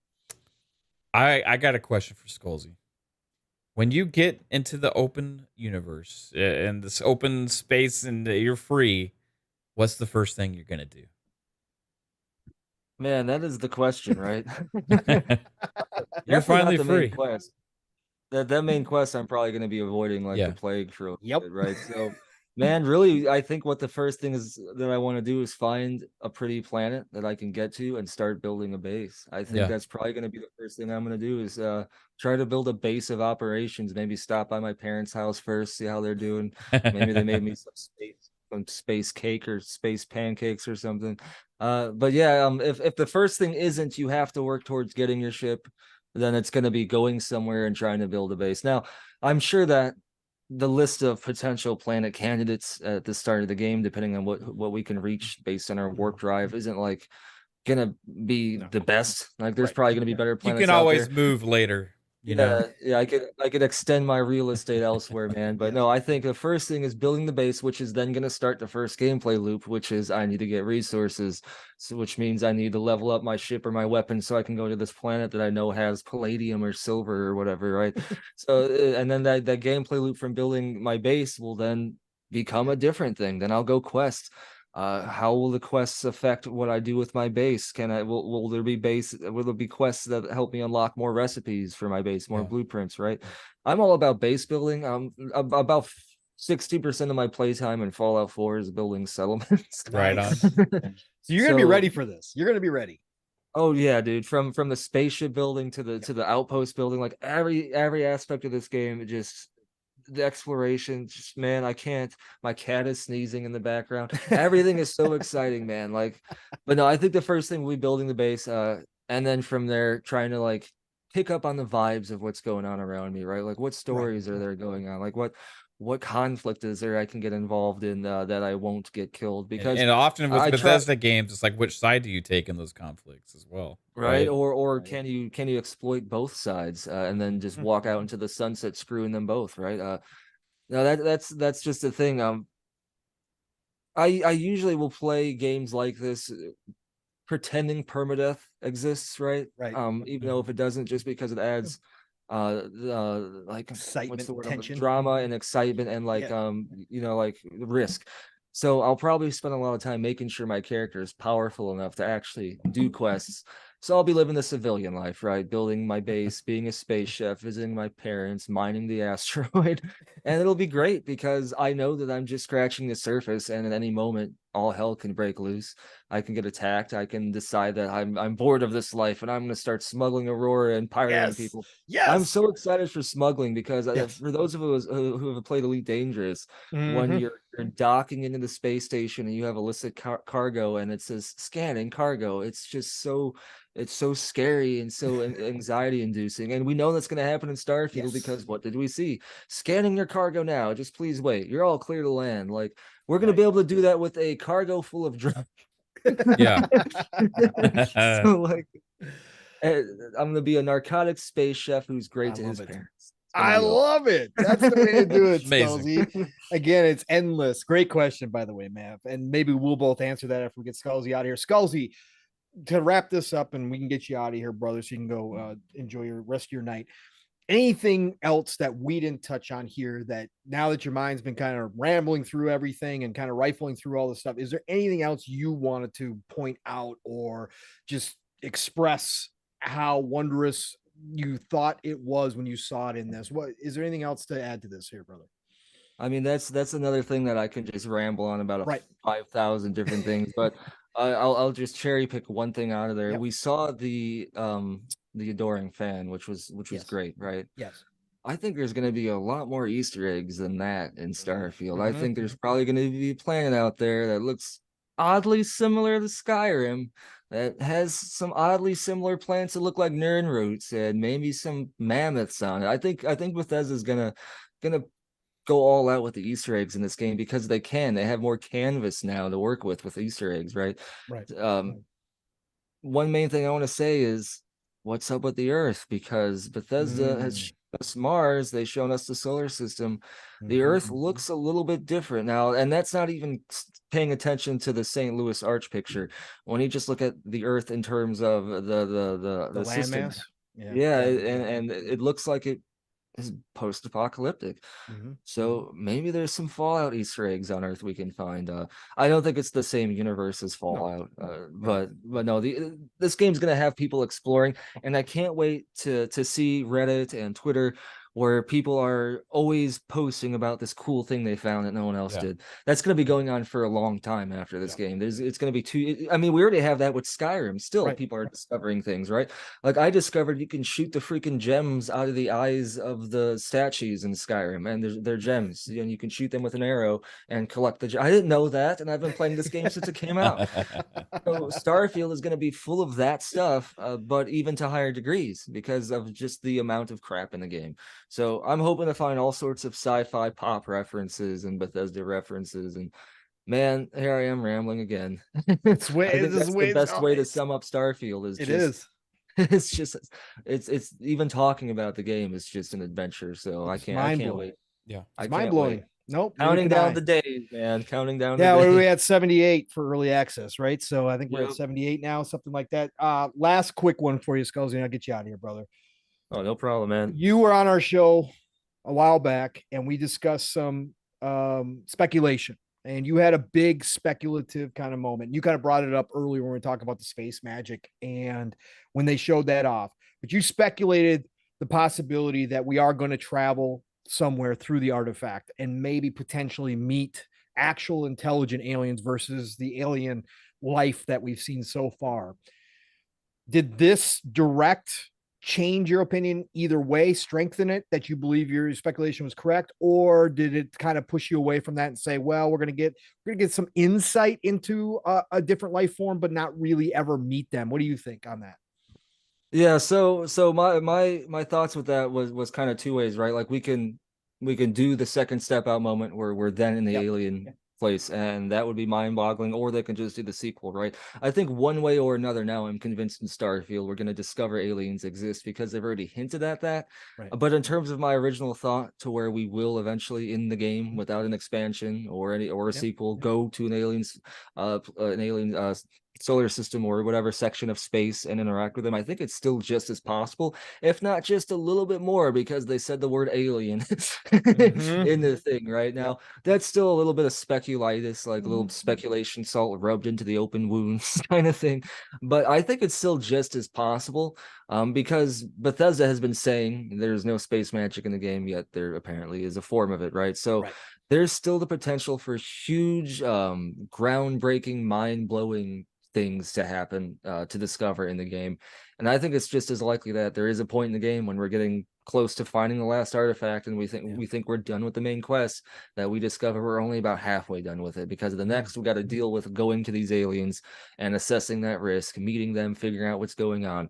And if it's anything like the 10th planet, which was Bethesda's first attempt at a game like this, that actually happened in the game and the aliens invaded, and then you had to go around the solar system and build a defense force against them. So it could happen. It could still happen, man. And I still hold on to this fact. I don't know what it's gonna be.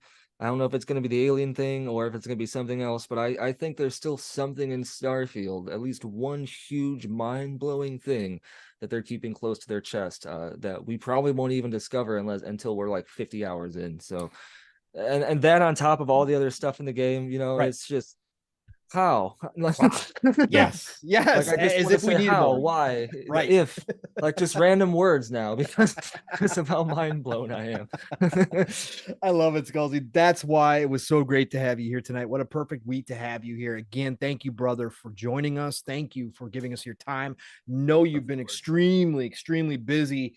You have been dark on social media a lot because I know you got your head down and you got a lot going on. So the fact that you decided to join me and Mav tonight, thank you so much for that. And I hope as we get closer to launch, maybe we can have you back again and talk about it. Maybe we'll get some more news, little tidbits here and there. As Bethesda likes to tease and likes to keep that hype going. So, Mav, you got any thoughts for Skullzi? We'll get him on. I just appreciate you being here, man. It's a blast.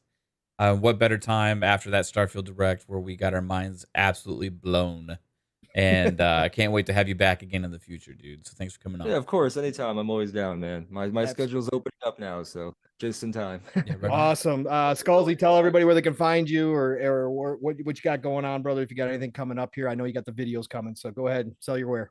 Yeah, for sure. So I got a YouTube channel, www.youtube.com/Skullzi. I cover primarily Bethesda news, have been for a while, gonna be for a while still, because after Starfield, we got the Elder Scrolls 6 to start. Imagine that. Yeah, it never ends. So yeah, I got plenty of Starfield content on the way. I also have Twitter at Skullzi TV, no spaces. So I usually post a lot of stuff over there when I'm active, and I'm part of a game development indie startup, who the founders are the original creators of the entire Elder Scrolls franchise, the first OG developers at Bethesda. We're making a massive open world RPG If you like the Elder Scrolls, you would love it. We're called Once Lost Games. The game is the Wayward Realms. Be sure to check us out as well. And that's everything, man. You guys are awesome. Always have fun hanging out with you guys, and thank you for inviting me on. It's been great. Man, it was Wish I could absolute stay pleasure. longer, man.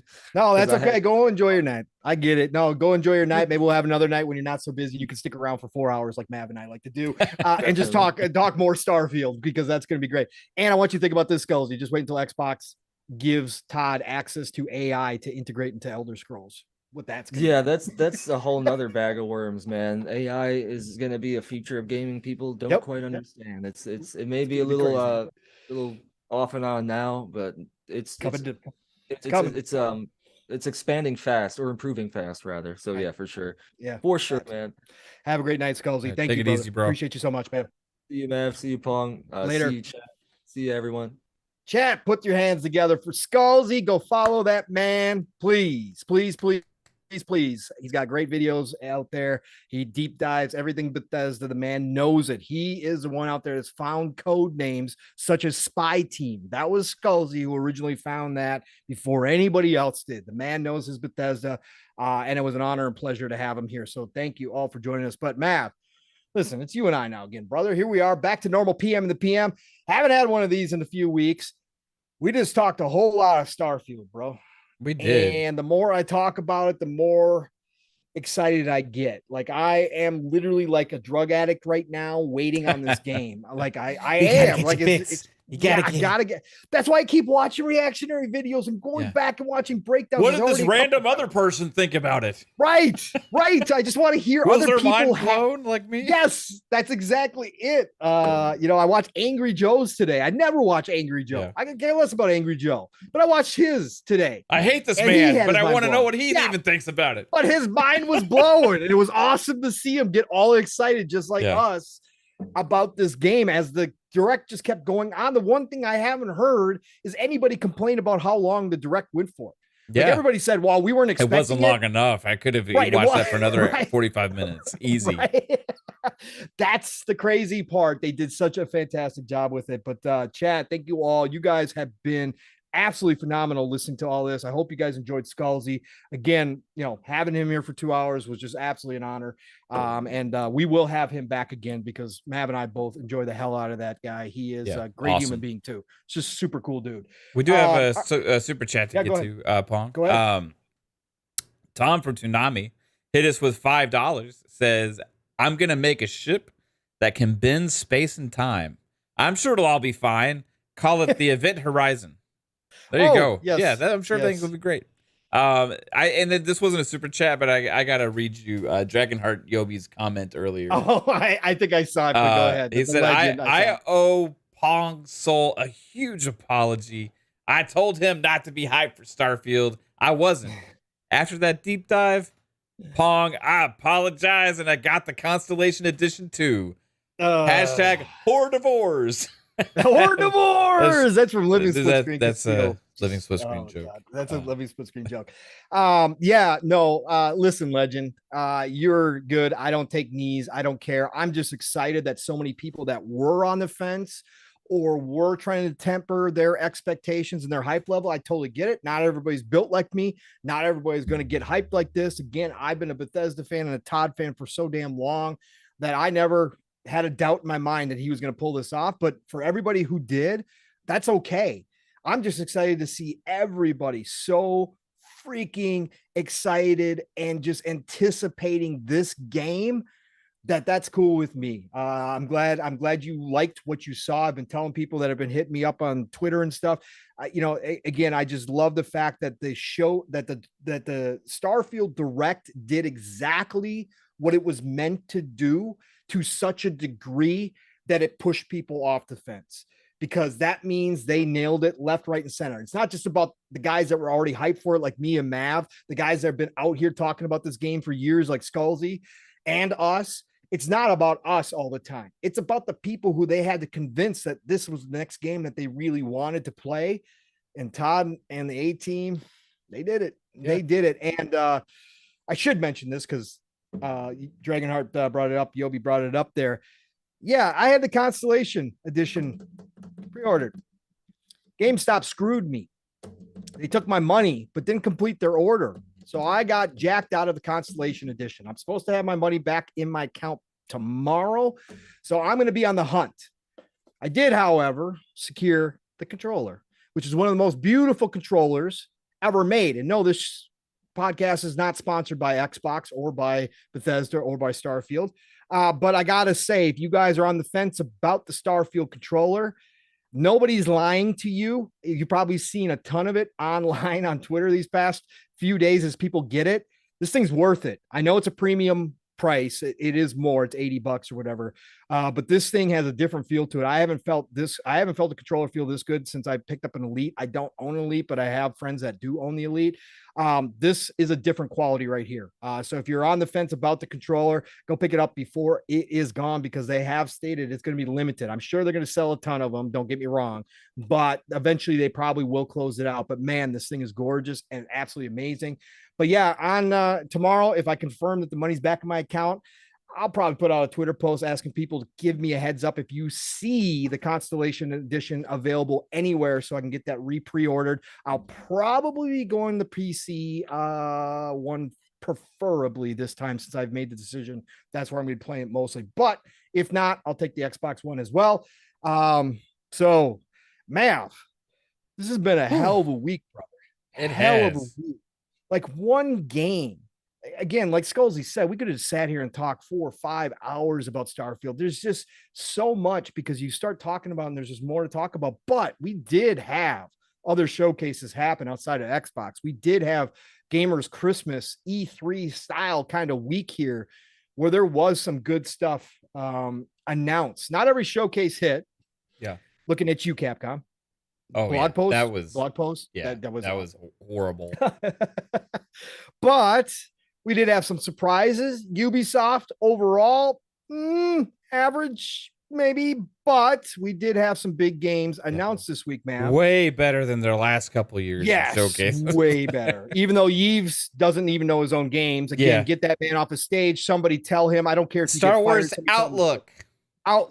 But speaking of which, I do want to talk about that, Mav. And I know you are now sold, as I am, which is saying a lot, because again, Disney-fied Star Wars doesn't always hit with me. Yeah. And Jedi Survivor and Jedi Fallen Order. I tried to play Jedi Fallen Order. I've tried to play it multiple times. It still hasn't quite clicked with me. It clicked with me more once I lowered the difficulty level down from the second to highest. So I'm probably going to eventually go back and do it. But I'm not like thinking to myself, this is the greatest Star Wars game I've ever played. And obviously I haven't played Survivor yet, but I know people are loving it, and I will try that eventually as well. But Star Wars Outlaws, Mav, we got to see this on the Xbox stage first. Obviously, just a cinematic trailer, kind of gave us an idea of the feel of it.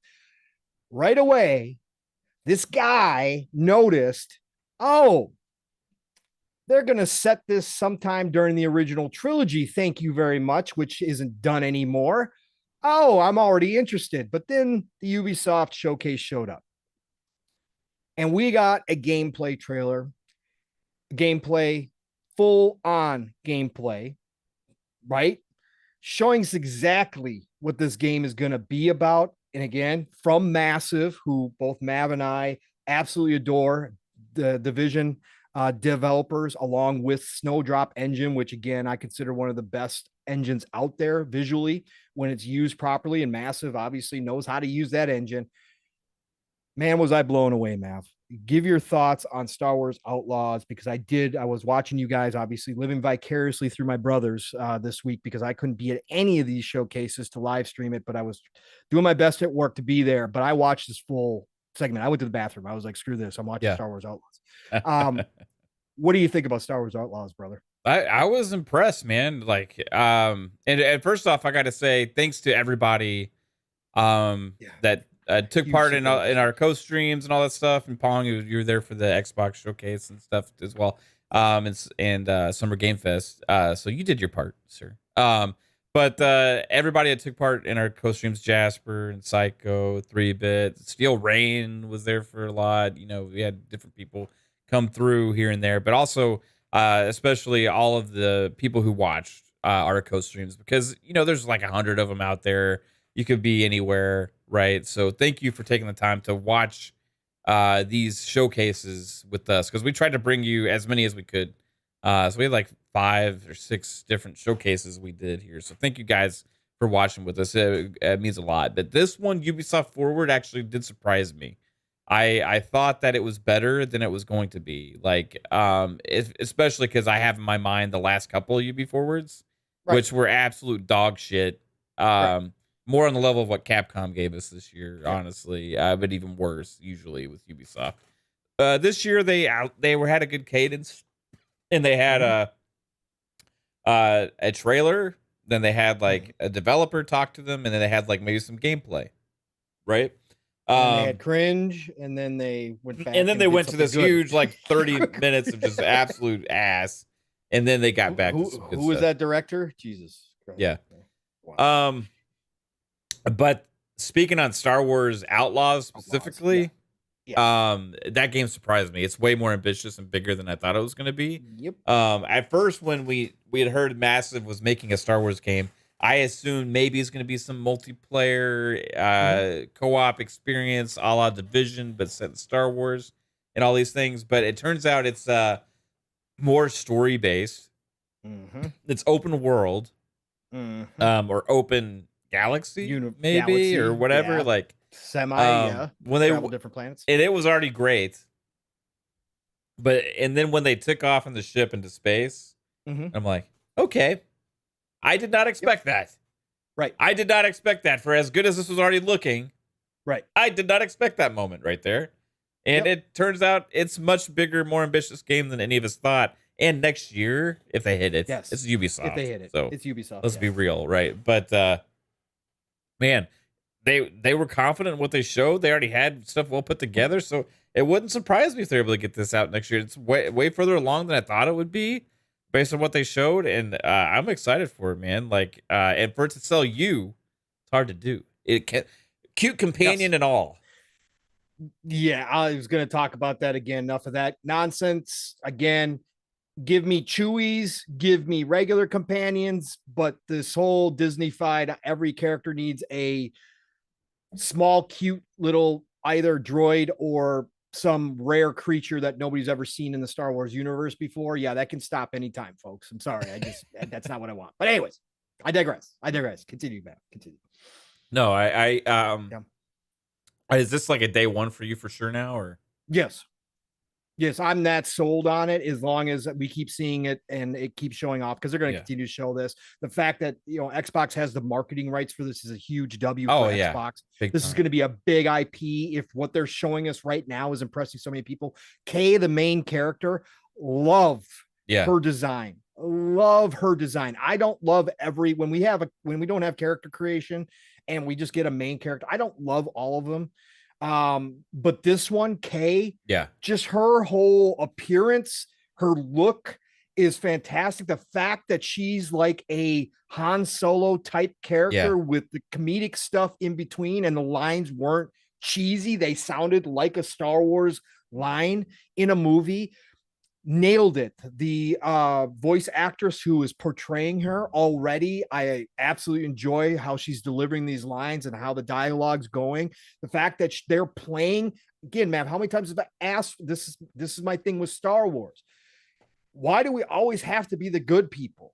Why can't we walk the gray? Why can't we walk the dark? And now she's more of a gray character. She is that Han Solo early in his career, right? Where she is all of a sudden forced into a situation, and they kind of gave us her background, that she's forced into a situation where she needs to delve into that, go to that smuggling side. She finds out that she's pretty good at it and she likes it. Oh yeah, she's a quick draw too, man. Yeah. Oh yeah, flat out. The game was already looking great. The amount of detail, typical to Snowdrop and Massive, the amount of detail in the environments, right? Yes. And I was already mesmerized at that, like seeing, okay, well, oh wow, look at all this stuff. It looks so good and detailed, much like the Division, right? Yeah. And then you get to shooting, which I gotta say, for me, I'm more excited about this kind of gameplay than I am at Jedi Fallen Order or Survivor. I understand people like their lightsabers and all this stuff, right? Yep. But I gameplay wise, I'm more of a this style with the blasters and stuff. Like I just I like that. Like if I play Battlefront, right? I like Han Solo or Leia, right? Yeah, sure, sure. So when I saw that, just mesmerized at the detail and the environment, and all of a sudden she gets in that battle, and I was like, whoa, okay. She's kind of a badass too, right? Yep, correct. So then it kind of gives you that, wow, she's got something here, you know, like, and then the pilot as well. You're right about the Han Solo comparisons, 100%. Yep. You know, so I'm really looking forward to playing that character. And the fact that it's set in my favorite era of Star Wars also helps, right? Again, they're not going to go back to the old Republic because that's no longer canon. So I can't get my wish. You know, we had KOTOR 1 and 2, which was absolutely my hands down favorite Star Wars games of all time. Couple of goats. But we're never going to get back there again without remakes because it's just not canon anymore. So they've really focused in on going to the more modern stuff, which again, I don't like per se. I don't like this era. There's things about it I do. There's other things I don't. So the fact that they set this between The Empire Strikes Back and Return of the Jedi, you're speaking to my heart when it comes to Star Wars. The feeling I got, and again, this is the hardest part. This is the hardest part for the movies. This is the hardest part anytime somebody does Star Wars, for me personally, is capturing the feeling of those old Star Wars settings. Yeah.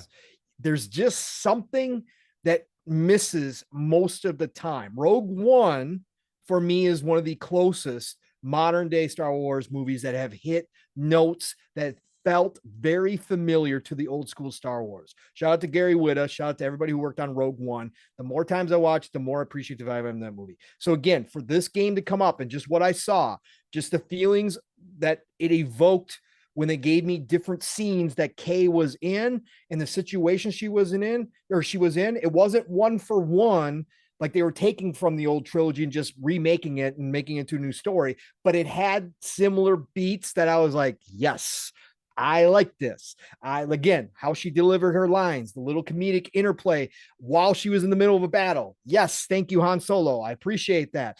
That kind of stuff to me will always sell me. And again, the action, like you said, Mav, the detail in the world, the little things that I saw going on. I want to see more of this. But yes, as of right now, day one sold on a game that I didn't know I was going to be, that I didn't know what to expect from Massive. Again, I have a lot of faith in Massive, a great developer. I love Massive. I love Snowdrop Engine, but now showing it off for the first time, absolutely 100% sold day one. I'm going to say something bold here, Pong Soul. Yes. This game is the most I've ever looked forward now to a Star Wars game. Yep. It just is more for me, right? Sure. And I played a lot of them, and I loved a lot of them back in the N64 era. There was some great fucking Star Wars games that I loved. But like this, what they're building here, at first, when I first saw it, immediately I'm like, okay, why had this exist? Because Jedi Fallen Order already existed. It seemed like it was gonna be another just simple linear type story based experience and stuff. No, I'm not saying. Yeah, obviously Jedi Survivors is Souls-like type stuff, and exploring. There's a lot to it, right? But the gameplay loop wise, it doesn't grab me as much, right? I do like the game. I think it's impressive. I think the story is cool and all this kind of stuff. But this story mixed with this gameplay, mixed with the openness of it, is up my alley. So I am really looking forward to this game now, and also knowing who's making it and the talent that they have, seeing the detail they put into it and everything. I'm sold, man. I even like when there was certain like little detail things I noticed when you did something in the game or like completed an area or whatever, like the Star Wars font pops up for like the objective completion in the middle of the top of the screen. I love that. I was like, yeah, that was awesome. How about the wanted that popped up when you were wanted? Yeah. And it had that Star Wars aesthetic, like red alert. Yeah. Like that was brilliant. I was like, please don't change that in the final version. Don't let anybody tell you that doesn't look good. It looks fantastic. Little touches like that, unique touches. Love it, Mav. You are absolutely correct. Good shout out. Yeah. So anyway, we're looking forward to it, man. Other than that, at UB's Forward, real quick, there was a couple other things. I was gonna bring up some stuff. Go ahead, you lead. That Prince of Persia game. I don't care what anybody says. Looks pretty fucking fun and badass, and I'm looking forward to play it. It's not going to be for me because it's a Metroidvania platformer, and I don't do them. But I will say, people downvoting this thing, people hating on this. I call bullshit. This game looks gorgeous. I think it's going to be a great looking game. It's made by the Rayman Legends team. Again, a team that really hasn't missed. I think that this game, more people are going to fall in love with it when it launches. Yeah, I the think this is gonna be one gameplay of those looks surprises. solid. All the mechanics and the developer, he was explaining all the stuff. They just look sick. I like 2D Metroidvania games. Like Shadow Complex, play that on the 360 and back in the Xbox Live Arcade days. That was so good. It was. Anyway, so besides that, I did have more concerns over Crew Motorfest. Now there was another trailer they released later that looked better, that had some in-engine stuff on it, but they seemed like really careful not to show anything too close up in that game. And it's one of the ones that's coming soonest as well from them. So it was interesting. Not to say you have the highest expectations for a Crew game, right? No. But it was a little alarming, especially when we already have a game like Forza Horizon. This looks like a carbon copy attempt at it, but you can see that it looks nowhere near as good. So I'm interested. It's one, like, I'm considering with all the games they have coming up, subscribing to Ubisoft Plus. Because it's going to save me money for a lot of these games going into next year. If there's lulls, I could unsubscribe, but between the all the ones that they showed, that's one that I don't want to pay full price for it, but I would try it with that, for like a month or so. If I wind up getting Ubisoft Plus, I'll dive into it. And I think next year, like you said, I will get Ubisoft Plus at least for a month or two to play some of the games. And so I would dive into it. But overall, no, it's not. I wanted to see their take on Horizon, and it wound up being actually a little bit more disappointing than I thought, just from the cars, from the driving. Like you said, there was a lot of details that they seemed to play around with camera angles to not give you the best looks. It didn't look like the driving. Usually a car game, you want to go ultra close in detail and show in-game stuff, and they were making sure not avoiding to it. do that. Which was interesting. Avatar, Frontiers of Pandora. I wanted to talk about this one. Go ahead. Well, so for me, I was watching with Steel and Jasper, and they kept making comments of stuff that they noticed I didn't see, because they have more of a detail eye for a lot of the stuff and the graphics and things like that. For me, it looked like a Far Cry type Avatar game that looked pretty fun. So I'm looking forward to that. I'm going to dive into it. It's maybe not going to be as much work put into it. It seems as they are putting into the Star Wars game. But it looks fun, man. Like, I don't know, just there's going to be aspects to that game I think are going to be gorgeous and a blast. Like they showed the third person riding on the I forget the bird creatures, like and then they have the the horseback riding is third person as well. And then you go into like first person within the actual gameplay and stuff like that. So man, I don't know. It looks fun to me. I'm not expecting an amazing like masterpiece experience with the game like that, but like it looks like something I might have some fun with. Right. I was terribly disappointed. I'm an Avatar fan. So again, I'm one of those people that whatever. Some people say Avatar is just terrible junk food. I love Avatar too. I love Avatar. So I love Avatar. So I was expecting more. I can see why James Cameron wasn't happy if those rumors are true. I was expecting more. There was points, Mav, to your point. There was instances where it looked really awesome and it looked really good. And then there was other parts that I looked at it and thought, this thing needs more time in the oven. A lot more time in the oven. I thought the gameplay, how they showed it off, wasn't the best light for it for me. I was actually pretty kind of bored. Like I understood where you were coming from. Cause again, I was listening to the stream. I was lurking as much as I could. And I was listening to it and I was watching it and I went back and watched it in 4K as I always do to see what I missed. And the feeling was the same as I got even when I was paying attention to you guys. It felt boring to me. It just felt like it wasn't, I could see the Far Cry aspects that you were talking about for sure. I could see that, right? The bases and that kind of stuff. I could see all of that, but it just didn't get me excited to play as a Navi, right? It didn't get me excited to be like, oh, this is going to be a blast. Like, especially when they picked up the guns, I was like, and I understand that's part of the story. Like, I got the whole story aspect of it, that they got stolen as kids and they were turning them into, traitors. Basically, they were attempting to use them to infiltrate the Navi. But for me, just watching the gunplay and watching them kind of switch in and out and sneak around, I just didn't feel it. I was like, am I really going to jump into this game? And I was like, no, I'm not going to. So, but again, it doesn't take a whole lot to entertain me. This could change if I do join Ubisoft Plus during a time frame when Avatar comes out. Will I jump into it and try it? Absolutely, of course I will. And maybe it'll change my mind, but I really think this thing needs some more time. But obviously, they're probably not going to get it because they've already delayed this game plenty. And I think they want to get all the games. They've got to get them out, and I think this one, that's why they showed it off. We'll see. We'll see. Again, just as a fan of Avatar, I was hoping for something a little bit more gorgeous. I was hoping for something that captured the feel of the movies a little bit more. And from what I saw, it didn't. Maybe it was just a bad showing. Maybe they'll show it off again, with Ubisoft shows off their games 1 billion times. So we'll see it again. Maybe they'll give us a better example of it. Maybe I'll go, okay, now I see what you guys are doing.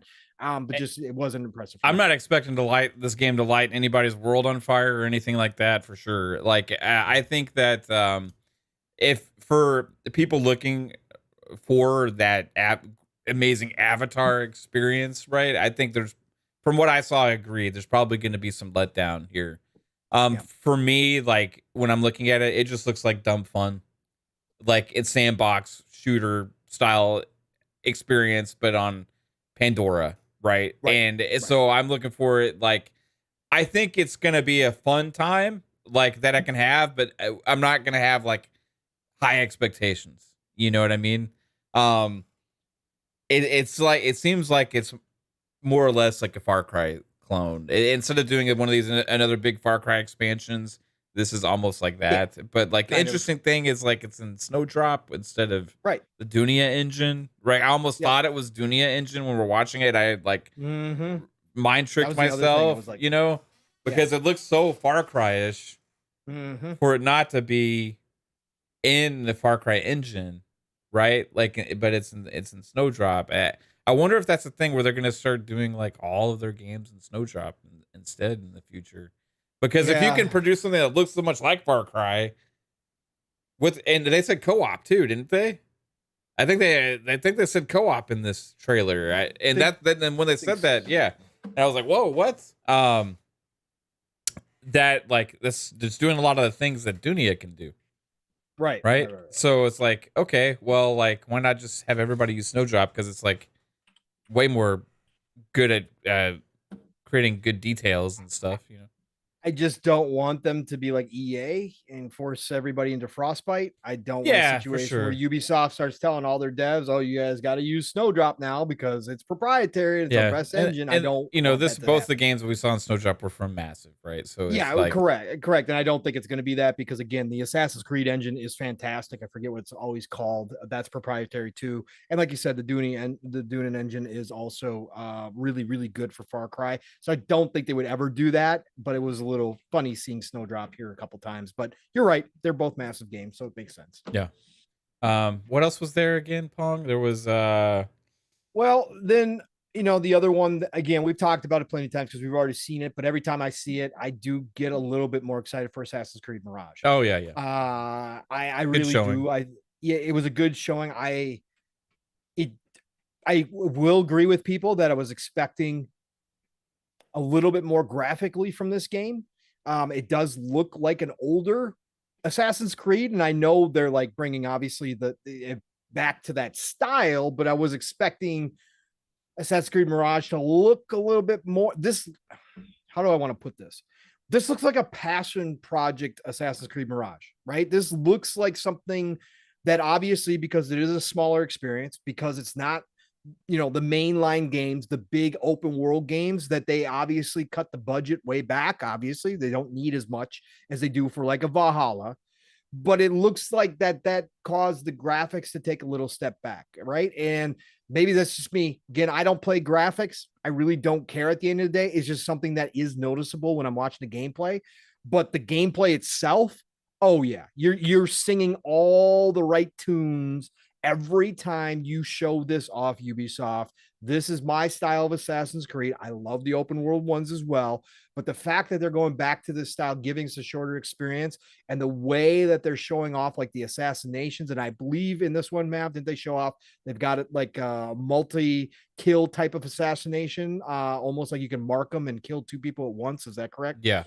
Yeah, that kind of stuff. Love all of that. I love the crowd blending in like they used to do. The traversal looks really good. And that's a big part of Assassin's Creed, especially the older ones. So I'm looking forward to a Mirage. I thought it was another great showing, and I am excited for this one for sure. For me, that game is going to depend a lot on the story. Yes. Right. And where that goes. I'm looking forward to it. I like traditional Assassin's Creed games more than the massive open world RPGs, that they've become. And I think it'll be refreshing again to play this and be able to beat it. Right. Absolutely. And also, again, another single player experience. It's funny because Star Wars Outlaws single player, Assassin's Creed Mirage single player, getting Starfield single player. Never thought in 2023 I was going to be back into my single player mode, but I'm getting back into my single player. It's crazy. It is goofy how many great single player games. Yeah, well, we've been playing so much Diablo together, so we were getting that multiplayer fix in. Yes, like every night lately, man. I'm loving it too, man. I can't get enough. Oh yeah, I know. Like I said, I'm thankful it's here to cover the time between now and Starfield. I am 100% thankful. But yeah, Ubisoft Showcase was definitely, like you said, Mav, in the beginning, much better than they have been for sure. Again, Yves is an embarrassment. They should not allow him on stage. They needed to lock Grandpa up during these showcases and throw away the key and let him out afterwards. Maybe even pretend that the show is still going on and have him come up and do a fake kind of talk speech where the cameras aren't live. Because again, to show up there and call it Star Wars Outlook, my God, Yves, come on, man. A simple one word, Outlaws. You couldn't even pull that off. And it's just it's cringe. They did have some cringe in here. Again, the anime introduction with whoever that dude was that came out. Oh God, cyberpunk glass that went on, and nobody even cared about that Netflix show after. And nobody cared about Netflix. Just like, what is it? It didn't even make sense what the damn show was. No, like so it was bad. And like all these stupid dramatic pauses. Like Come on, man. Just get to the point of this thing that nobody cares about. Correct. X-Define continues to look better. It's not something I'm interested in. It's not something I'm going to be playing. Again, my gaming after September is going to be so limited that it's not even funny. Like, it's going to be Starfield. Like, I'm not even joking. It's not, you guys are going to invite me to go play Diablo 4 and be like, nah, travel in space. Like, that's where I'm going to be at. So like a lot of these games are coming out the end of the year. I love seeing this. The second half of the year is definitely rounding out into form right now. This whole past week, a lot of the questions we had from the second half, definitely being answered. But I'm just like, I'm not buying anything. I'm not going to be getting anything. Like, these are games I'm going to be looking forward to in the first half of 2025 or 2024 if I got time. Like, so what was funny? What's funny as hell? Yeah. What? Skull and Bones. Oh my God. Yeah. Skull and Bones. All they had was the Yo-Ho song with the band up there, and then they ended it and just announced another closed beta. And then today's news on top of it, Mav. I didn't see today's news. You didn't? From Insider Gaming, Tom Henderson. Yeah, they've already canceled the console beta. It's gonna be PC only. Put this thing out of its misery. Oh God. What a travesty. Like, I was thinking about this, man. The fact that a game the size of Starfield, right? The fact that a game of size of Starfield is going to allow you to board any ship in the game and commit piracy, space piracy. Yeah. The fact that this is a mechanic within this gigantic game of Starfield, and Bethesda's pulled this off. Ubisoft has one mechanic that they really need for a pirate game, which is boarding ships and taking over other ships, like a mainstay of piracy, and they won't put it in there, and they refuse to do anything with it. Boggles my mind, bro. Just put this thing out of its misery. Again, I might be wrong. I might be back on here a year from now going, I was dead wrong about Skull and Bones, one of the highest played games, multiplayer games out there right now. Ubisoft is crushing it, but I highly, highly doubt it. This game just has all the red flags and then some all over it. Ubisoft, my God. I was actually surprised to even see it at all. Yes. Yes. But yes, to have it show up on stage with a song. Oh my God. Yeah. Come on. It's such an embarrassment. Like it's supposed to be out last year and the year before and the year before that and the year before that. I don't get it. I don't get it at all. I don't get it at all. Thank you, Dip Down. You did show up with a where is this from? You did send me a link. Thank you. Hopefully that pre-order is up for tomorrow, and I will be pre-ordering it. It looks like it's from the Bethesda site. I really wanted to get some place where I could guarantee I'd get it on the first. Yeah. That's what I was looking for, but I'm out of options right now. So if it's through Amazon and I got to order through there or through this, I appreciate you though, Dip Down, for sending that to me. I'm going to be looking tomorrow while I'm at work and try to find it. All right, Mav. Listen, we had another game show up. I don't know if you had a chance to look at any of the videos, but there was a huge blowout this week of Armored Core 6, Fires of Rubicon. Mm-hmm. This game, if you are into mechs, again, Steele and I have been preaching the good word for a lot longer than most people because we both played Armored Core back in the day. Mav, I know you played Armored Core, but you were more of a Chrome Hounds fan by far, which was also from Software. Yeah. But Armored Core 6, Fires of Rubicon, they showed off gameplay this week. Real gameplay this week, folks. And my God, if you're into mechs, if you want to get down and dirty with all the specs that come along with mech games, but you want the frenetic gameplay of an Armored Core where boosting is everything and you got to be on point at all times, you sit still, you're going to get blown up, folks. This is the game for you. And the gameplay that they showed this week solidified it. Steel is beyond hyped for this game. Beyond hyped right now. Because the gameplay they showed this week is everything we wanted to see and more. And it's colorful. Again, if you guys don't remember, Armored Cores were back in the 360 days where everything was muddy or gray. So brown and grays were all the rage and everything looked very blah. And now they brought all the color into it. Just off the charts. Fantastic. Again, looking forward to this game. Not going to have it day one unless it's in Game Pass because, again, Starfield is right around the corner a week later. I'm being realistic with myself. I'm not spending any money on games because I'm not going to be playing them. But, Mav, did you get the chance to see any of the footage at all? Sorry, which game again? Armored Core 6. Oh, yeah. Yes. I'm sorry. Dude, okay. I got lost on the... Yeah, no problem. For a minute. Yes, and I'm looking forward to it, man. Like I'm not expecting this to be like the next like greatest thing ever type game. No, it's a niche. It's a niche. I'm expecting to go into this. Looking forward to having some fun and having a blast with it. It looks really good. There's so many. The only crazy thing is like, damn, there's so many damn games right now, bro. Yes, and like. There's still ones that like I want to get to that I haven't yet. Company Heroes 3. I was talking to Kate about that today. Like, I don't know what to do about this, bro. Because like Armored Core 6, I'm excited about it, but it's not like necessarily like up there with some of these other games as well. And then Starfield's just right around the corner, dude. This 3 months is gonna happen before we fucking know it. And I don't know what to do with myself because I still want to play Diablo. We're gonna have like Diablo's first season. We're gonna have the seasonal content and stuff like that. Yep. We're gonna be right back at it. It's just crazy. 2023 is nuts.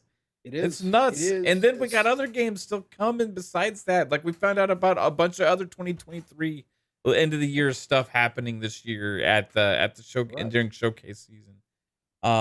what a fucking year for games, man. And Armored Core 6 is just one of those. It's like probably going to be reviewed really well. It's going to be awesome. It's going to be great. It's going to have a blast playing it. This is insane. Got Cyberpunk Phantom Liberty dropping, which changes the entire game. Which I want. When does that come out again? September. Oh my September God. 20th. What? Wasn't there something else like September 19th? Yeah, we got Mortal Kombat, we got Starfield. Oh my we God, got Phantom Mortal Kombat. Yes, we got. There is one more. And Street Fighter 6 just came out. And I mean, I've tried to put some time in it, and it's awesome. I got to tell you, Street Fighter 6 is cringy as hell. It's dumb as fuck, but it's amazing. And it's amazing fun. Like the story mode in that is an absolute stupid blast, dude. That's great. I was super enjoying my time in it because it's like it's corny, right? But it's like so good. Like it's so good, and it allows me to play Street Fighter in a way I've never played it before, right? Which is awesome, and I freaking love that game. Yep. But Diablo, right now I'm trying to get on my damn Lilith statues. Like it's a task. I have a mission. I have to complete it. I have to be the best version of me I can possibly be in Diablo, right? Like you got to do it. You got to try and keep up with your Jaspers and your Steels of the world that are like level 70 plus, like already. They're impossible. It's insane, man. Like too many damn games, bro. Like 2023, this is the year we thought it was gonna be. It is. There's only one game that didn't really live up to the expectations this year, which was Redfall, right? But even that's finally getting these updates and stuff, and eventually maybe it'll be a decent game or at least a good game or at some point. And at that time, I was looking forward to giving it a go, right? Yep. What are we gonna do the second half of this year, Pong? Again, I'm gonna be playing Starfield. I'm not fooling around, guys. I'm literally not. I did this with Cyberpunk. My first 100 hours or almost 100 hours in Cyberpunk, I played it exclusively. I didn't touch any other games as much as a grazer of Zion. Starfield's on another even level now for me. So I'm going to be playing Starfield. I'm going to miss a bunch of these great games. Like, again, I don't have time, and I'm being real with myself, and I'm not going to buy games I'm not going to play up front. I'll get them later on. My list of that later on game section is beyond my already big gigantic library, is just growing longer, but that's going to be the way it's going to be. And you know what? Next year is not going to be any different, folks. Next year is going to be just as packed as this year. Like this is the new start of how gaming. Yeah, this is the new Xbox and the gaming industry as a whole. Yeah, because it's still growing, and there's so many people now that are producing content as far as games goes, that this is every year now. Plus people now are outside of the pandy. So all the games that were delayed are now starting to hit, and that's just going to carry over. So this is the new future, man. We got to get used to it. And again, we knew it. We talked about this. There was going to be huge time sink games coming out in 2023, like Diablo, like Starfield, that literally would blow up if you are going to commit to, are literally going to blow up all of your gaming time, and you're not going to be able to play anything else. This is going to be one of those things. And as a grazer, it's very rare for me to say these things. It's very rare, but right now that's my reality. So, I don't know, man, but it is a great year. This is going to go down as one of the GOATs of all time, as we predicted. Everything is lining up as we predicted. Even with something like Redfall not doing what we thought it might do, there's so many great games dropping at this point that this year will be looked at as one of the greatest of all time. It truly will be. Diablo 4, Tears of the Kingdom, Starfield, Spider-Man 2. I would line that up against any year, as long as all of them come out and perform the way we already know Tears of the Kingdom and Diablo 4 have. Starfield and Spider-Man 2 come out and do what they're supposed to do. I would line those four up against any other year, and that's including, your early 360 generation with BioShock, Mass Effect, etc. I would line them up right with those. And that's not including everything else that we've gotten, which is just mind-boggling right now. Yeah. Good. Yeah. Hogwarts Legacy, Star Wars Jedi Survivor, all those games that we got early in the year, right? Not even counting those. I would line those four up against anybody. Man, what a time to be alive. Again, Golden Age is here, folks. Golden Age is here. What else should we get into here, man? We got some interesting interviews this week too. Phil and Booty. Yeah. Booty did a media tour. In Yeah, fact. he did. Yeah, he did a couple of things. I think he's finally coming out of his cave because he's got stuff to show. He's got stuff to show. He's got stuff he can talk about. Like he doesn't have to hide from everybody asking him, like, what's Perfect Dark looking like all the time? What's Fable looking like? Like he's made some interesting comments when asked interesting questions. He has. I was just going to bring up the one where he said that Perfect Dark and State of Decay 3 are on track for gameplay deep dives within 18 months. So by next year, Mav, we should have gameplay deep dives for 2 games that we both thought were 2025 games, right? Yeah. That lines up. So we were on track with that. What did you think about the 18-month declaration from him? Yeah, when you say gameplay deep dives, I'm thinking like probably something that's within months of release, right? So I would say both those games could be within 2 years of release or so, right? 2025 games potentially. Also, Matt Booty made a joke about Daryl Gallagher when he was talking about watching the showcase, and Daryl Gallagher, who's head of the initiative, who's making Perfect Dark, was like, yeah, it was awesome to be able to watch this as a fan, but if I know I don't meet my schedule, if I don't meet my schedule, then I really will be watching next year as a fan, right? So he just adds to the inclination of they have some kind of level of pressure of timeline of trying to get these things done, right? And that they do realize things have been taking a long time and stuff like that, right? So I think that there is going to be some great showcases ahead. I think what we saw this year is potentially the future of what we should kind of have an expectation for at these showcases. Because if you just think about it, going into next year, right? Yep. Hellblade 2, what was the other ones for 2024? It was Avowed. It was 2024. Avowed.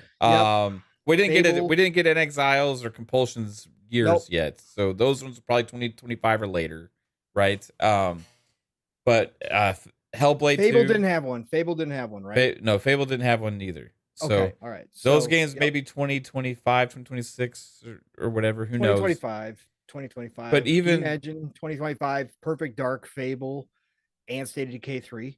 Yeah, but they'll show those 2025 games more at that showcase like they did the 2024 games, right? Like correct at this one. So then you got games like Flight Sim, Avowed, Hellblade 2, right? Yep. And those things I think we can have some expectation for. And the other thing is like there's so many other things they didn't get to that we know exist. Yep. Also, and Booty and Phil both confirmed that there are things ready to show that they did not show at this showcase. And they said there's other opportunities, potentially other shows that they may do, and they also have Gamescom and the Game Awards. The fact that they mentioned that makes me think that they will be at the Game Awards this year with something. I don't know what. And I don't know what it could be. And during that interview, some people missed it as well. Booty said we may have something early next year, alluding to another direct. Yeah. Again, early next year. That would think that one might be a Hellblade 2 one. Because we were wondering if they would have another direct later this year. Yeah. And after Booty said that, I second guessed myself because I thought they would have another one later this year. Mm-hmm. But the way that he talked about the other award shows and the other game shows going on, and they were going to use those again, or kind of, hinting that they would use those again this year, and then said, and we may have something early next year. That says to me that that's kind of the pattern now, and we can expect another direct early next year to start the year off with whatever their big game is, plus some maybe surprises in there as well. So maybe a Hellblade 2, maybe Avowed would be a part of it, and maybe Towerborn, which is slated to come out around that time, I think. It wasn't a January release date, I think is what it was, or something like that. Which that game looks fun to me. It looks so much fun, bro. It's gonna be such a great multiplayer game. I can't wait. They're dropping quite a few hints. They even mentioned, strangely, the future of Halo. Being excited about talking about what that means. When asked a question about id and stuff, so it's like Phil goes id. Yeah, or like he was asked about Machine Games, I think. But like they were talking about Bethesda side at the time, you know, and it was interesting that like some of the comments that were made, right? And Phil wearing a Hexen shirt. Yeah. So there was also, you know, talk today a little bit about if ABK does get acquired, would Halo be put under Activision? And they said it wouldn't be something we would force, but if somebody like, you know, it'd have to come from the studios, right? Yep.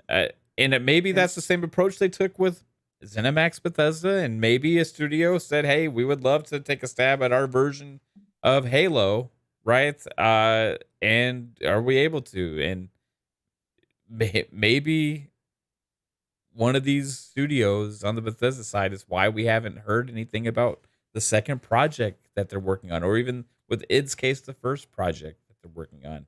Maybe there's more out there that we don't know about, but like it was interesting that they mentioned Halo within that specific question about like showing the pipeline beyond, right? And they talked also about like, you know, their plan is about 4 or 5 years ahead, right? And we know Phil's confidence about delivering on a game per quarter as well within that. And then deciding what to and what not to showcase within the next couple of years. I think the next few years of announcements are going to be fucking crazy, bro. They are. We talked about this a lot, man. We talked about that this was coming. Like the Avalanche, it was coming eventually. It took longer to get here than we expected, say a year and a half, 2 years ago, right? We were expecting a different Xbox at this point. But again, for anybody out there that was still shouting, well, Xbox isn't doing anything. They got nothing. They got no games, blah, blah, blah. We kept saying, what do you think all these dev teams are doing? What do you honestly think is happening here? When you just look at the sheer number of dev teams and projects that we know about, eventually this has to start. Now you could be totally dishonest and say, well, Microsoft's never going to get consistent. It's always going to be just wait until next year. They're going to delay games after games, blah, blah, blah. That's not what was going to happen. They were eventually going to get the cadence on a regular kind of mark. And it's exactly what we're seeing. It's exactly what Phil and Booty both emphasized in these interviews was we're finally there. We're done with the pandy. You heard Phil say, I'm sick and tired of talking about that. We're done with it. The dev teams are now in a good spot, and we are seeing great things from every one of these studios that we're going and visiting. And they're confident right now, Mav. And I think that like we talked about, 2023, 2024, 2025, that roadmap, even though we don't know specifically how it's going to get laid out, we know a group of 10 to 12 games that are going to be there over the next 2.5 years. We have a very good idea of what those years are lining up, and they're lining up exactly how they've talked about them. 1 game per quarter, at least, AAA, big game. And that's what we're going to get. So they are set up. And then Phil and Booty talked about the future, like you were just mentioning, Mav, and that they already have these roadmaps in place. And you've got, you know, Coalition with Gears still in there. You've got id working on something. You've got all these games lined up. And there's a whole bunch of them that are still to be shown. ZeniMax Online. The more that they don't talk about this game they've been working on for 4 years, Mav, the more I become convinced that we're going to get a Starfield MMO in about a year and a half. Yeah. Maybe that's the ZeniMax Online game. Right? That's maybe the one they started working on. But anyways, that's neither here nor there. What I was kind of getting to though here, Mav, and what I wanted to get your thoughts on overall, we kind of brought it up earlier in the podcast with Skullzi, but I kind of want to bring it back around here and kind of flesh this out with you. We always, especially in this, when you are in this community day in, day out, you're paying attention to news, everything is moment to moment. And that means ups, downs, lefts, rights, whatever happens. That's what kind of doing this podcasting and just being this passionate about any hobby is like, especially when you're paying attention to things as closely as we do. So sometimes you get lost in the moment, and again, we see this happen in the community overall all the time. But this past weekend, Matt, Sunday, the Starfield Direct, what a change for Xbox really overnight.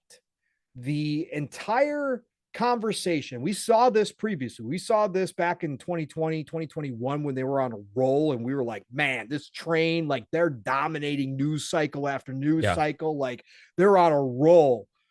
And then ABK got announced. Everything slowed down to a drip.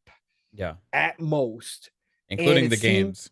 Including the games in 2022. And it seems like they started having more stumbles. It seemed like less focus because, again, they couldn't talk about stuff. Again, I'm a firm believer in my original speculation that the attorneys were like, zip it. You're not talking about anything. We're going to show weakness. We're not going to show any strength. I totally believe that. But this past weekend, man, Sunday, with this culmination into the Starfield Direct, entire narrative changed dramatically. The energy around Xbox once again transformed. You felt it in the community kind of leading up to Sunday as more and more people were saying like, ooh, man, Xbox is, ooh, they're coming in confident. We got Greeny out here making tweet storms like, hey, don't temper. Just come in with an open mind. Love the hype. Let's go. But can't wait for you to guys see this. And then we heard it from the people actually down there. And then the media started picking up on it. And you started seeing some more positive conversation, even from the media, even from some of those websites that have been just all over trashing Xbox with clickbait. All of a sudden, their article headlines started changing. And then it happens, Matt. And we get the Starfield Direct. And as we predicted, Starfield being one of the biggest launches for Xbox since Halo CE. You and I are both on there. I'll let everybody discuss or decide how important the Starfield launch is. But let me tell you, after the Direct and the overall feeling from the showcase itself, every article across the board is like, whoa, look at what Xbox is doing. Oh, man, PlayStation 5 players are questioning whether or not they got to get an Xbox now for the first time. Like, totally different, Mav. You've seen this too, brother. You on board here? How big was this past weekend in Starfield Direct for Xbox in general? Tides are shifting. Again. Yeah. It's crazy how, and this happened with Starfield.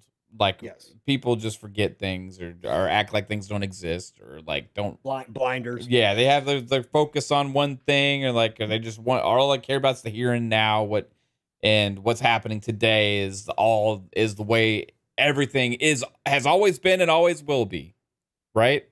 And that's the way a lot of people live. It's like the feeling that happens right now. This is the way Xbox has always been, or this is the way Xbox is always going to be, and that carries forward when good things happen too, right? So if Xbox can keep this positive momentum, then it will be meaningful, right? If they stumble again, then we'll live in this world where nothing else matters other than the stumble, right? So, but right now, it has made a massive shift in the tides because people have come to realize, they actually do have these games that Pong and Mav and the rest of Fun Speculation and lots of other Xbox creators have been talking about for years. They actually do exist. And even though they've been talking about them, I didn't believe it. But they're here now and we see them, so we can put a face to it and we understand that it's coming. So now I have reason to be excited, even though we all said that these things are going to happen. Just got to wait for them to be announced. And that's one of the reasons why we were disappointed with last year's show, because they put the handcuffs on them from some of these kind of announcements, right? But this year we had high expectations because the confidence that was being shown. The fact that they couldn't do that 2 years in a row, right? No way. Everything we knew in the pipeline, everything we knew was going to be coming for Xbox, all the projects and development. It was just a matter of time when they were ready to let the ball roll. And now is the start of that era. Again, we talked before with Starfield potentially kicking it off, right? It really feels like that now. Like Starfield has a chance to be the start of something special for Xbox going forward. As long as they keep, they're going to have their misses, right? Yeah. As long as they deliver like way more good than bad, they're going to be fine, and I feel like that's the trajectory that they need to be on, and the scope and the types of the variety of the kinds of games that they're making, all different kinds of genres and all different kinds of scope and scale. You have games like Towerborn and you have games like Starfield, right? Xbox is a great place. And I love that. You have your shooters, you have all these things, and they're going to add more to with ABK. Once this FTC thing gets done with, it seems like it's going to hopefully be fast tracked. We'll see. We could be getting an answer for that with that in a couple of weeks, right? But besides that, even without it, like they're got all this variety, they got all these projects, they got all these things, and it was time, and finally people have seen it and now understand that it exists, and they're like, oh, I forgot that they had games in development. I just like to pretend like Xbox didn't have anything ever coming out again. And now that they've showed me that they do, I have to pretend, I have to act like they exist. And now we're going to talk about them. So it's like, I don't know, like, part of it is annoying to me at the same time, Pong. Like, because the ignorance from the media, and I'm not talking about casuals or just like, even people that just are in the chats or they watch podcasts or they watch whatever, because a lot of people are misled because of the media. Correct. Right. Correct. Yeah. So that I get really annoyed and frustrated at the media because they are the ones that know better or should know better, Yeah. But they have an agenda. And the way their tides swing with them up and down all over the place, with the acting like they don't know what's going on behind the scenes, is fucking crazy. Just running with whatever little random story is going to get the most attention at the time. Seeing so many articles from like people like GamesIndustry.biz and all those kind of places about like, well, Xbox, I don't believe in this strategy or whatever, or this or that, and it's like, now you want to act like everything's gravy and all awesome because they showed you the games? Like, come on, get a fucking clue, man. Like, there's a lot of talent at Xbox and these development studios that have been around for years, and some of these studios decades, and you act like you don't know who they are or forgot what they're capable of just because now they're part of Xbox? Fuck off with that. Just be consistent with your coverage and understand that these devs are capable of making good games, even if you haven't seen it yet. Now that we finally see it, you want to jump back on the bandwagon. That's fine, because Xbox deserves it. With everything they're investing with, right? Everything they're putting into it. And we get to play it all with Game Pass and all that kind of stuff. The game's still got to live up. They still got to be good. But, like, be consistent with your shit, media. Come on. You suck. But I'm just saying. It's whatever's going to drive those clicks, right? That's exactly what they're going to do. And whether it's good or bad, that's what it's going to. That's why Starfield is so important in so many different ways, Matt, because Starfield will make these sites money, whether it's good or bad. But if it's good, they're not going to post a whole lot of negatives about Starfield because everybody's going to be playing it. Streamers are going to be going nuts for this game. Everybody's going to be talking about it. So they're going to post content that reflects that because they know those same people will click on the articles to read about their new favorite game.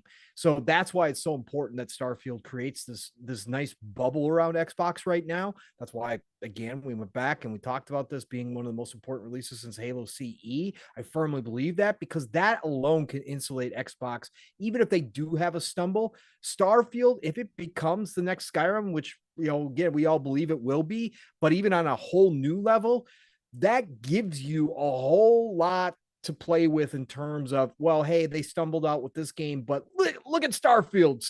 Look at all this stuff, all these amazing things at Starfield. Again, look how quick everybody stopped talking about Redfall.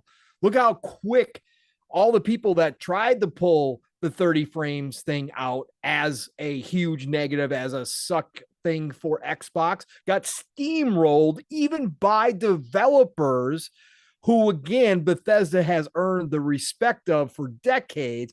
Everybody respects Todd for the most part in this industry and what that team has done. Developers from Sony Santa Monica were coming out correcting fanboys like Dreamcast guy. Like, yeah, no, 30 frames in this type of game. There's reasons behind that. There's going to be reasons behind that, right? That's the power of a Bethesda. That's why you went out and bought ZeniMax. But this whole weekend, Mav, with the showcase itself, like you said, people finally getting to see what the devs have been working on. And really, if even the ones that want to play the console war narrative have to dig so deep into the bag to find something to complain about, that's when you know you pulled it off. And this is exactly what Xbox needed, not for us. Again, we were never doomer and gloomers here. We criticize when necessary, but nobody can go listen to all of our shows on this channel, on Living Split Screen, or even elsewhere, and claim that we were dooming and glooming Xbox. Never. We all had the faith in this. Mav and I talked about this a gazillion times, how these teams were going to show up and Xbox was going to be coming with this avalanche of games. But this weekend solidified the first part of that with your Fable dropping and looking absolutely stunning, right? A team like In Exile that people didn't want to hear about or didn't care about, showing up with a game that, again, they were right to evoke the feelings of BioShock, but in the best way possible. And then we learned that it's a full-fledged RPG, again, just adding to the fact that Xbox has now a genre tied up unto its own with about 4 or 5 dev studios that can lay out really powerful RPGs that you're not going to find anywhere else, Mav. You might find one in here or there. Elsewhere, you might have a third party like a Cyberpunk CDPR, right? That drops everywhere. Yeah. But if you want to play Western style RPGs, you really need to consider getting yourself an Xbox at this point. You really do, or a PC if you have a PC, but you're going to be in the ecosystem one way or another. Clockwork Revolution, Avowed, Fable, Starfield. Right. I mean, my God, there's going to be more. Right. And they're just going to keep coming out with this stuff. Again, the RPG effect is real. Gaz, shout out to Gaz, Game on Daily, the sauce. He posted a link to Reset Era. Again, I don't frequent the Reset Era. That's one of them dark alleys I don't need to go to because there's a bunch of nonsense. But he posted a link to a thread that I had to click on and go see what everybody was talking about, because it was a PlayStation thread. And the fanboys were in there. And all of them in there were going, oh man, Sony, I'm worried. Sony doesn't have anything like Starfield. Sony doesn't have a game like this. And there was people like, yeah, but Cory Barlog, we heard rumors that he's working on a sci-fi game, which is true. But people are coming back, but like, yeah, but this is Bethesda. They've been doing this stuff for decades. They've mastered this.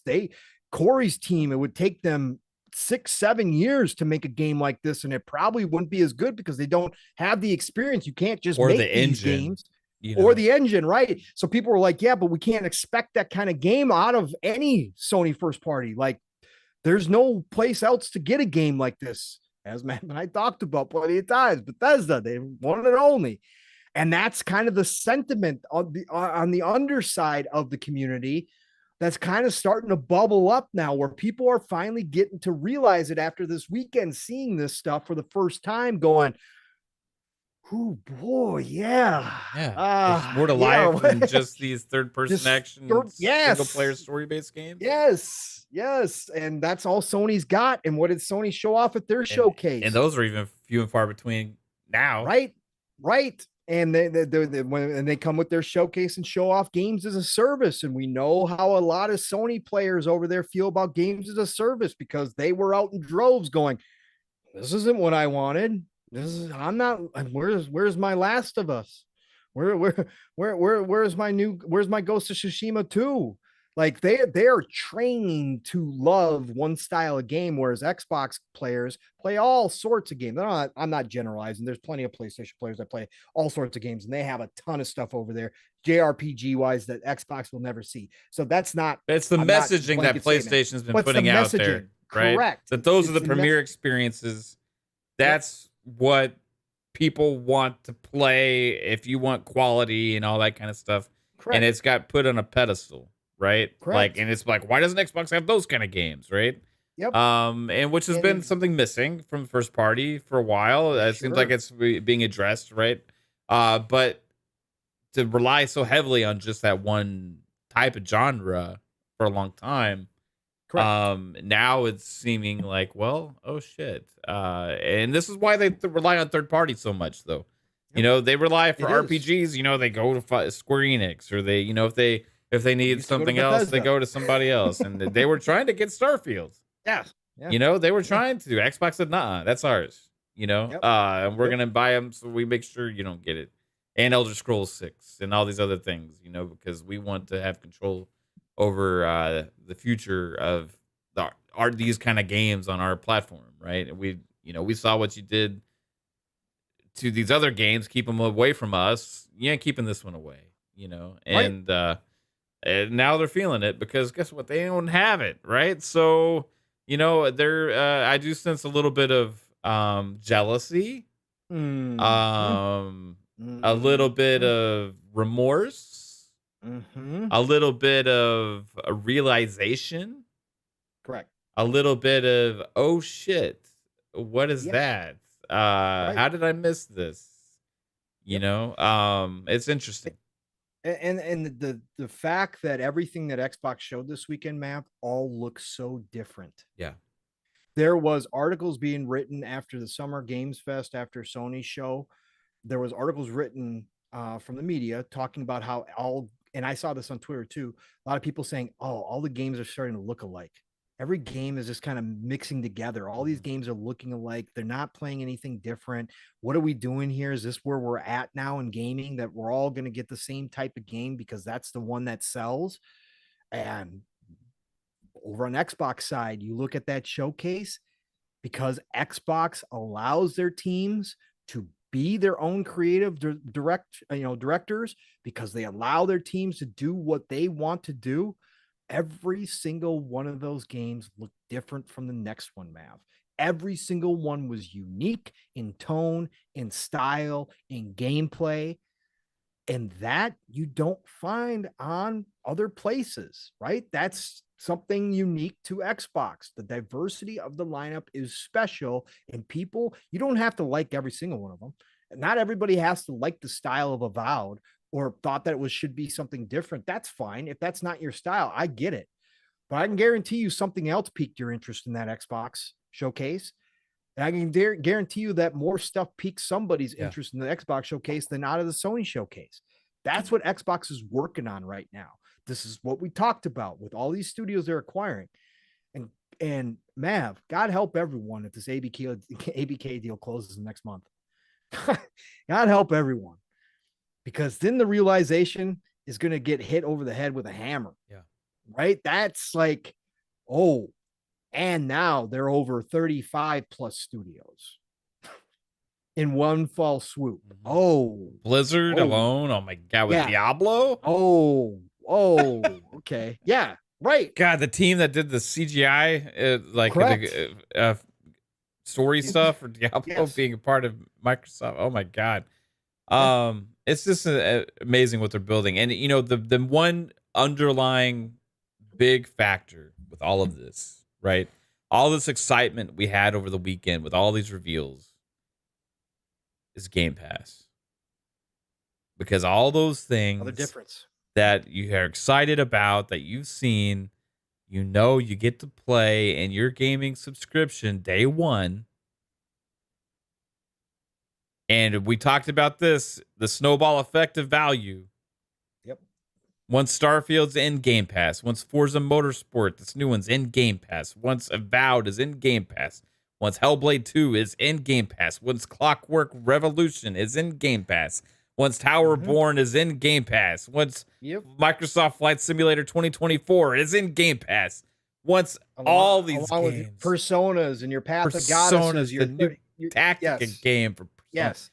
Yeah. You was the new Like a Dragon wasn't. Oh, but there's a new Capcom game, Path of the Goddess, or like Path of the Goddess. Correct. Once all these games are in Game Pass, guess what? Yep. All the first party ones are staying. Yep. How much does that library Forever. keep it? How much is that library worth to you? Yep. Right? How much is that library worth to you as it keeps expanding with all these first party games? Yep. When you can start to make that comparison and the value of purchasing Big or games. buying into one ecosystem versus another. RPG style games, man. You mean games. I can get that? Imagine you're making that decision next year. It's 2024. Let's say Microsoft gets ABK, right? You go into the store. You're looking at, okay, I'm gonna buy a console. All right. Remember, mind you, this is after ABK, right? Okay, so you get the PlayStation. They got whatever game coming this year, Wolverine 2020. Yeah, it's gonna be amazing. $70. Yeah, console, 500, whatever. Cool. It's gonna be badass. Yeah, let's go. Then you look at the Xbox.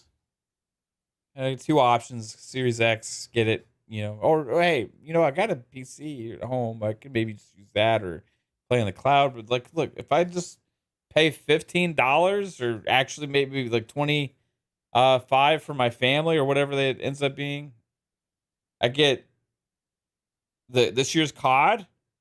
I get Diablo. I get Flight Sim. I get Forza. I get Hellblade. I get Starfield. All of this. And then all these other games that were announced for next year and the next and the next. And all these other third-party games and all this stuff. I mean, at what point does the value become so good that you can't ignore it versus the competition?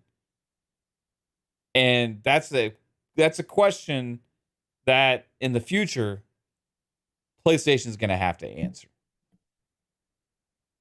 And that's just a fact. Like, they could live on it. Hey, buy your games, all this stuff. Cool. It's going to only get you so far once all these games keep dropping and keep getting added to that value proposition. Just saying. Yeah, I mean, it's a thing. It's something that Sony knows, and they've been wrestling with it. Mm-hmm.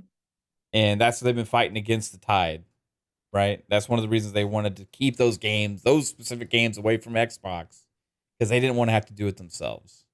Right. Time's going to happen. Yep. Sony games are going to have to go day and date on their service.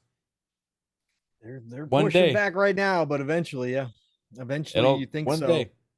We'll see. And they're going to have to learn how to do other games again. Again, we've already seen the rust. We've already seen Bungie say, yeah, these aren't good enough. 3-4 games canceled. Yeah. Like, this is not going to be easy. And Microsoft's not stopping now.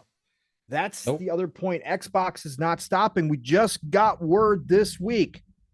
Xbox has signed a new deal with People Can Fly for a $30 to $50 million first party AAA game from their IP. People Can Fly no longer have to work with Square Enix. Correct. So listen, they're not stopping. They're going to continue forward with this momentum. And again, ABK has bottlenecked them in so many ways, but we're finally coming to a close one way or another with ABK. And everybody is now feeling like it's on the side of Microsoft because we saw the FTC bite the bullet and finally move for a temporary block, which is exactly what Brad Smith and those $1 million attorneys have been waiting for. They've been waiting for this moment. FTC had no choice because Microsoft has been closed over the top. At least that's the way they played it. And so they took the bait, hook, line, and sinker. And now it's in Fed. And this is where we get to see the fireworks, folks, because Microsoft... It's a fast fireworks, too. Fast fireworks, correct. And this could be over real quick. Because if the Fed turns down the FTC, Microsoft is not going to let the CMA stand in the way of this deal. They're just not. They're not going to let one country stand in the way of this deal. They will do what they need to do to get this done. And obviously things are looking positive over there as well. It's just going to play out a little bit longer over there. But this FTC stuff could be done within the next week, 2 weeks. So Buckle up, folks. But this is exactly how Microsoft want to play it. I saw some people trying to, Microsoft's dead now. Look at this. They went go. This is exactly the plan all along. We said it from the beginning. Everybody said it. The legal analysts said it. Microsoft wanted it here. They've got their wish now. They don't have to force it. And the Fed courts, again, with the laws as they are written, not what Lena wants them to be, but as they are written, do not favor the FTC in any way, shape, or form. None. Zero. Nada. So. And they have to make a quick decision on this, too. This is this thing that's going to happen by the end of, within 2 weeks. Correct. Before the end of the month. Yep. And then we'll know, finally, what Xbox is going to do. Meanwhile, they're still dealing with the CMA behind the scenes and CAT and all that stuff. And there must have been some stuff come out from there probably that made them make this kind of push. But this collusion between the two is also another problem that's going to be brought up. Yeah. And it's weird. People said that Xbox would try and close over the FTC. Who would have ever thought that? Oh, it's been so interesting. It's so fun. It's pushing Sony to do things. We just had Sony announce this week that they're going to open up cloud streaming of their games, which is fantastic. Again, welcome, Sony. You've been investing in this and never done anything with it beyond minimal. All of a sudden now, Sony's rushing to get this out there. We're going to start letting them play, some of our first party games streaming wise, which is fantastic. In fact, kind of beats Xbox. Microsoft to the punch. Yeah. We expect that to come in Xbox first. Yep. But Xbox is obviously going to follow. This is competition. Yeah. This is what it's about. Sony's got to react. Sony's not dead. Sony's not going anywhere. It's not doom and gloom for Sony either, but they got to change. This is what we wanted. So, because it moves the industry forward. We've seen the industry have some stumbles. We've seen the industry grow extremely fast. We saw Embracer Group have massive problems this week as well. My Lars, brother, I was hyping you up, Lars. But I also did say, if you go back and listen to our early talks about Embracer, I said how they handle failure will speak a lot about Embracer Group. Unfortunately, it looks like the doomsday for Embracer Group is the outcome here. They are going to wind up cutting a whole lot of people loose, which I hate to canceling see. Games. The good news, canceling games, studios closing down. This is what I was afraid of. That $2 billion handshake deal that supposedly Lars bet his company on didn't materialize. And so here we are. The good news is, as bad it is for anybody to lose their job and studios to close, this industry needs talent right now everywhere. Everybody's looking for talent, and most people should be able to find a new home relatively quickly. It still sucks for the family. It still sucks for the human side of it involved. Nobody wants to get let go. Nobody wants to have their studio closed down. But Embracer Group is in trouble right now. And this could be very bad at the end if they wind up in a fire sale situation where a lot of that stuff, IP, man. They got a lot of IP. Lord of the Rings. They got Tomb Raider. Microsoft needs to get through this ABK deal even faster because they need to be up there being able to bid. Being like, yep, we'll take that. We'll take that. Dynamics, we'll take that. Adios, Montreal, we'll take that. We'll take that. But yeah, it is sad to see because Embracer Group was trying to do something special. I still believe in Lars' vision. I know a lot of people were pessimistic on it, and they had every right to be. And in the end, it looks like they were right, that Lars didn't really have a true vision or plan in place to handle this much and make sure that they were going to make money. And I was wrong about that. I was wrong that, that I thought he had the good vision like Phil did, and that he knew what he was doing and he was going to bring back some established IP, old IP that had been dormant.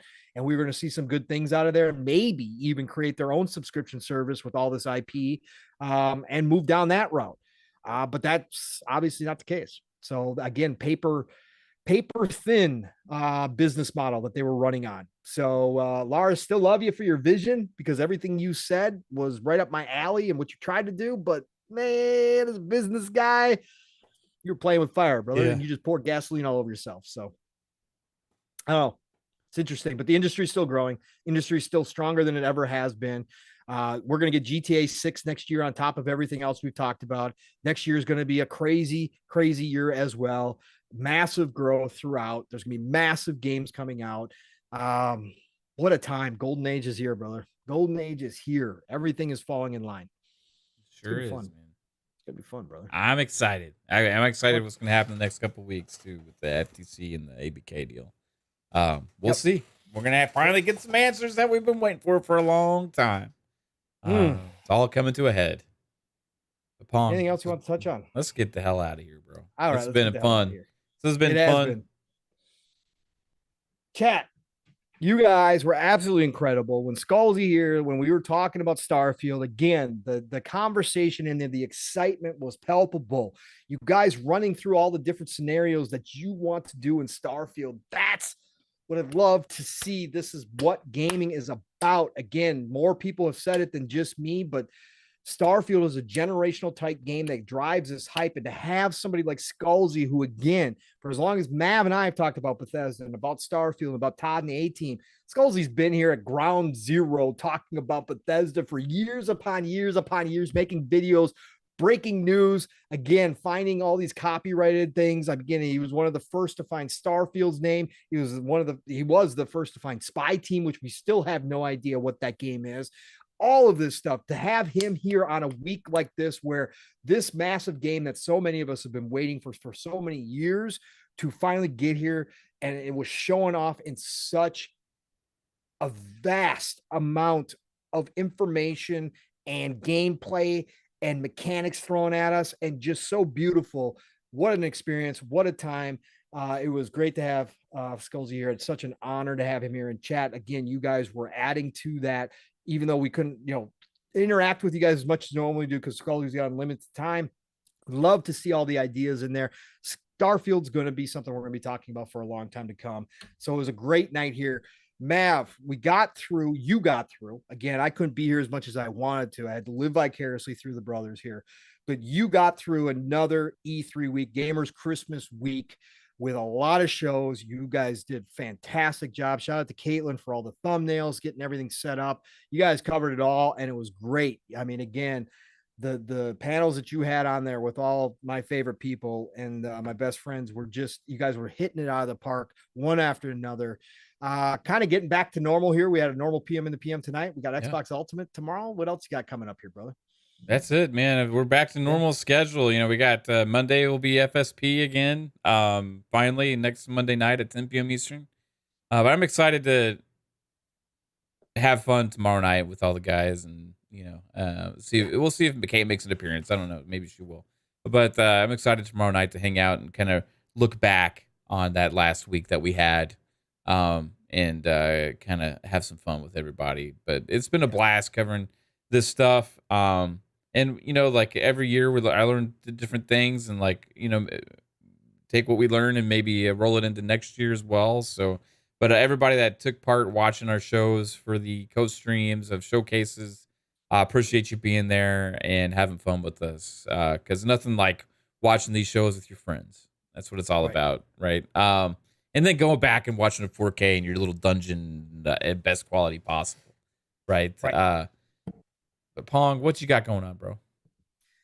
Back to normal, man. We are back to normal. First of all, already told you on Twitter, but happy birthday, Caitlin. I didn't say it in the beginning because I knew Mav was going to do something, so I didn't want to take that thunder. But happy birthday to you. Again, shout out to everything that you do, and again, all the love and joy you bring to the entire family, including the extended part, us. I hope was returned to you today. It sounds like you had a great day, and I hope it continues. But happy birthday to you, Caitlin. And nothing but respect for the chat. Again, for everything you guys do, coming out, showing up for all these shows. Again, the attendance during Mav's streams was incredible to watch and see. We've built such a great community here on Fun Speculation Network, and it's just amazing to see all these people so excited, just like we are, like little kids a lot of the time. I know I am. So, I mean, again, people laugh at me all the time, but I am this excited. This is real. Starfield is a dream game for me, and I'm that pumped for it. Diablo 4 was something I was anticipating, and it's better than I expected. And my God, it's such a great time to be a gamer because it's the golden age of gaming. My God. So anyways, tomorrow night, Xbox Ultimate. Saturday morning, of course, it's a living split screen. My brother from another steel brain, and I will be covering everything that's been going on and then some, of course, 4+ hours. Buckle up unless Steel's got something going on or I wind up having something going on. You know, we're going to be there from morning. We'll take you into the early afternoon, 10 a.m. Eastern, 9 o'clock Central Time, living split screen, all one word.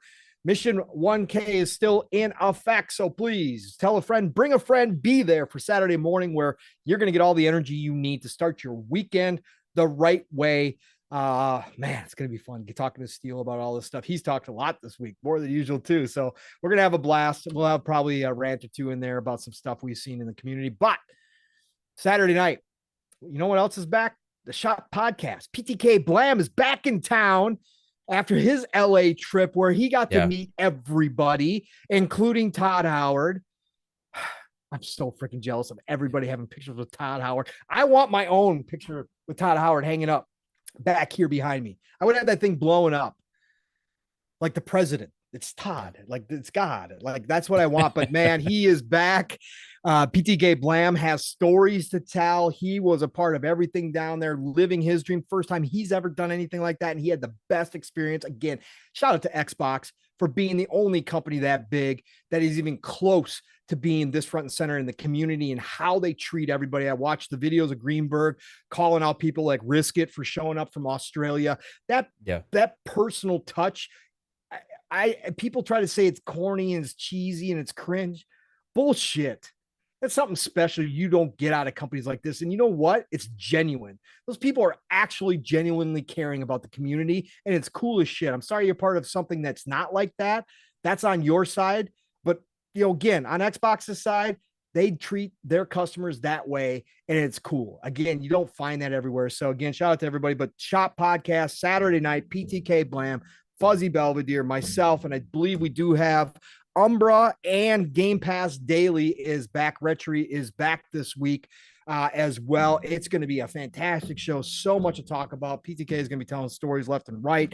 We'll deep dive some stuff as well there. 9 p.m. Eastern, 8 o'clock Central Time. And then next week it starts all over again. I'll cut this off because we've already gone long tonight. You know what, folks? Golden Age of Gaming is here. This has been one hell of a gamer's Christmas. I've seen so many things. Shout out to Shadows of the Damned getting remastered from Suda 51 and Grasshopper, a little known 360 cult classic. Be ready for that one. If you like 360 games and you like that style, that craziness, that wackiness, Shadow of the Damned, unbelievable. Well, we had so much drop this week. And of course, the cherry, the main course, Starfield, just delivered in spades. Play what you love what you play. Have a great Friday. I'm going to talk to you all real soon. Have a great night, everybody. I hope you enjoyed this one. Thank you. Mav, get us out of here. Peace out, everyone. Have a great night. Take it easy.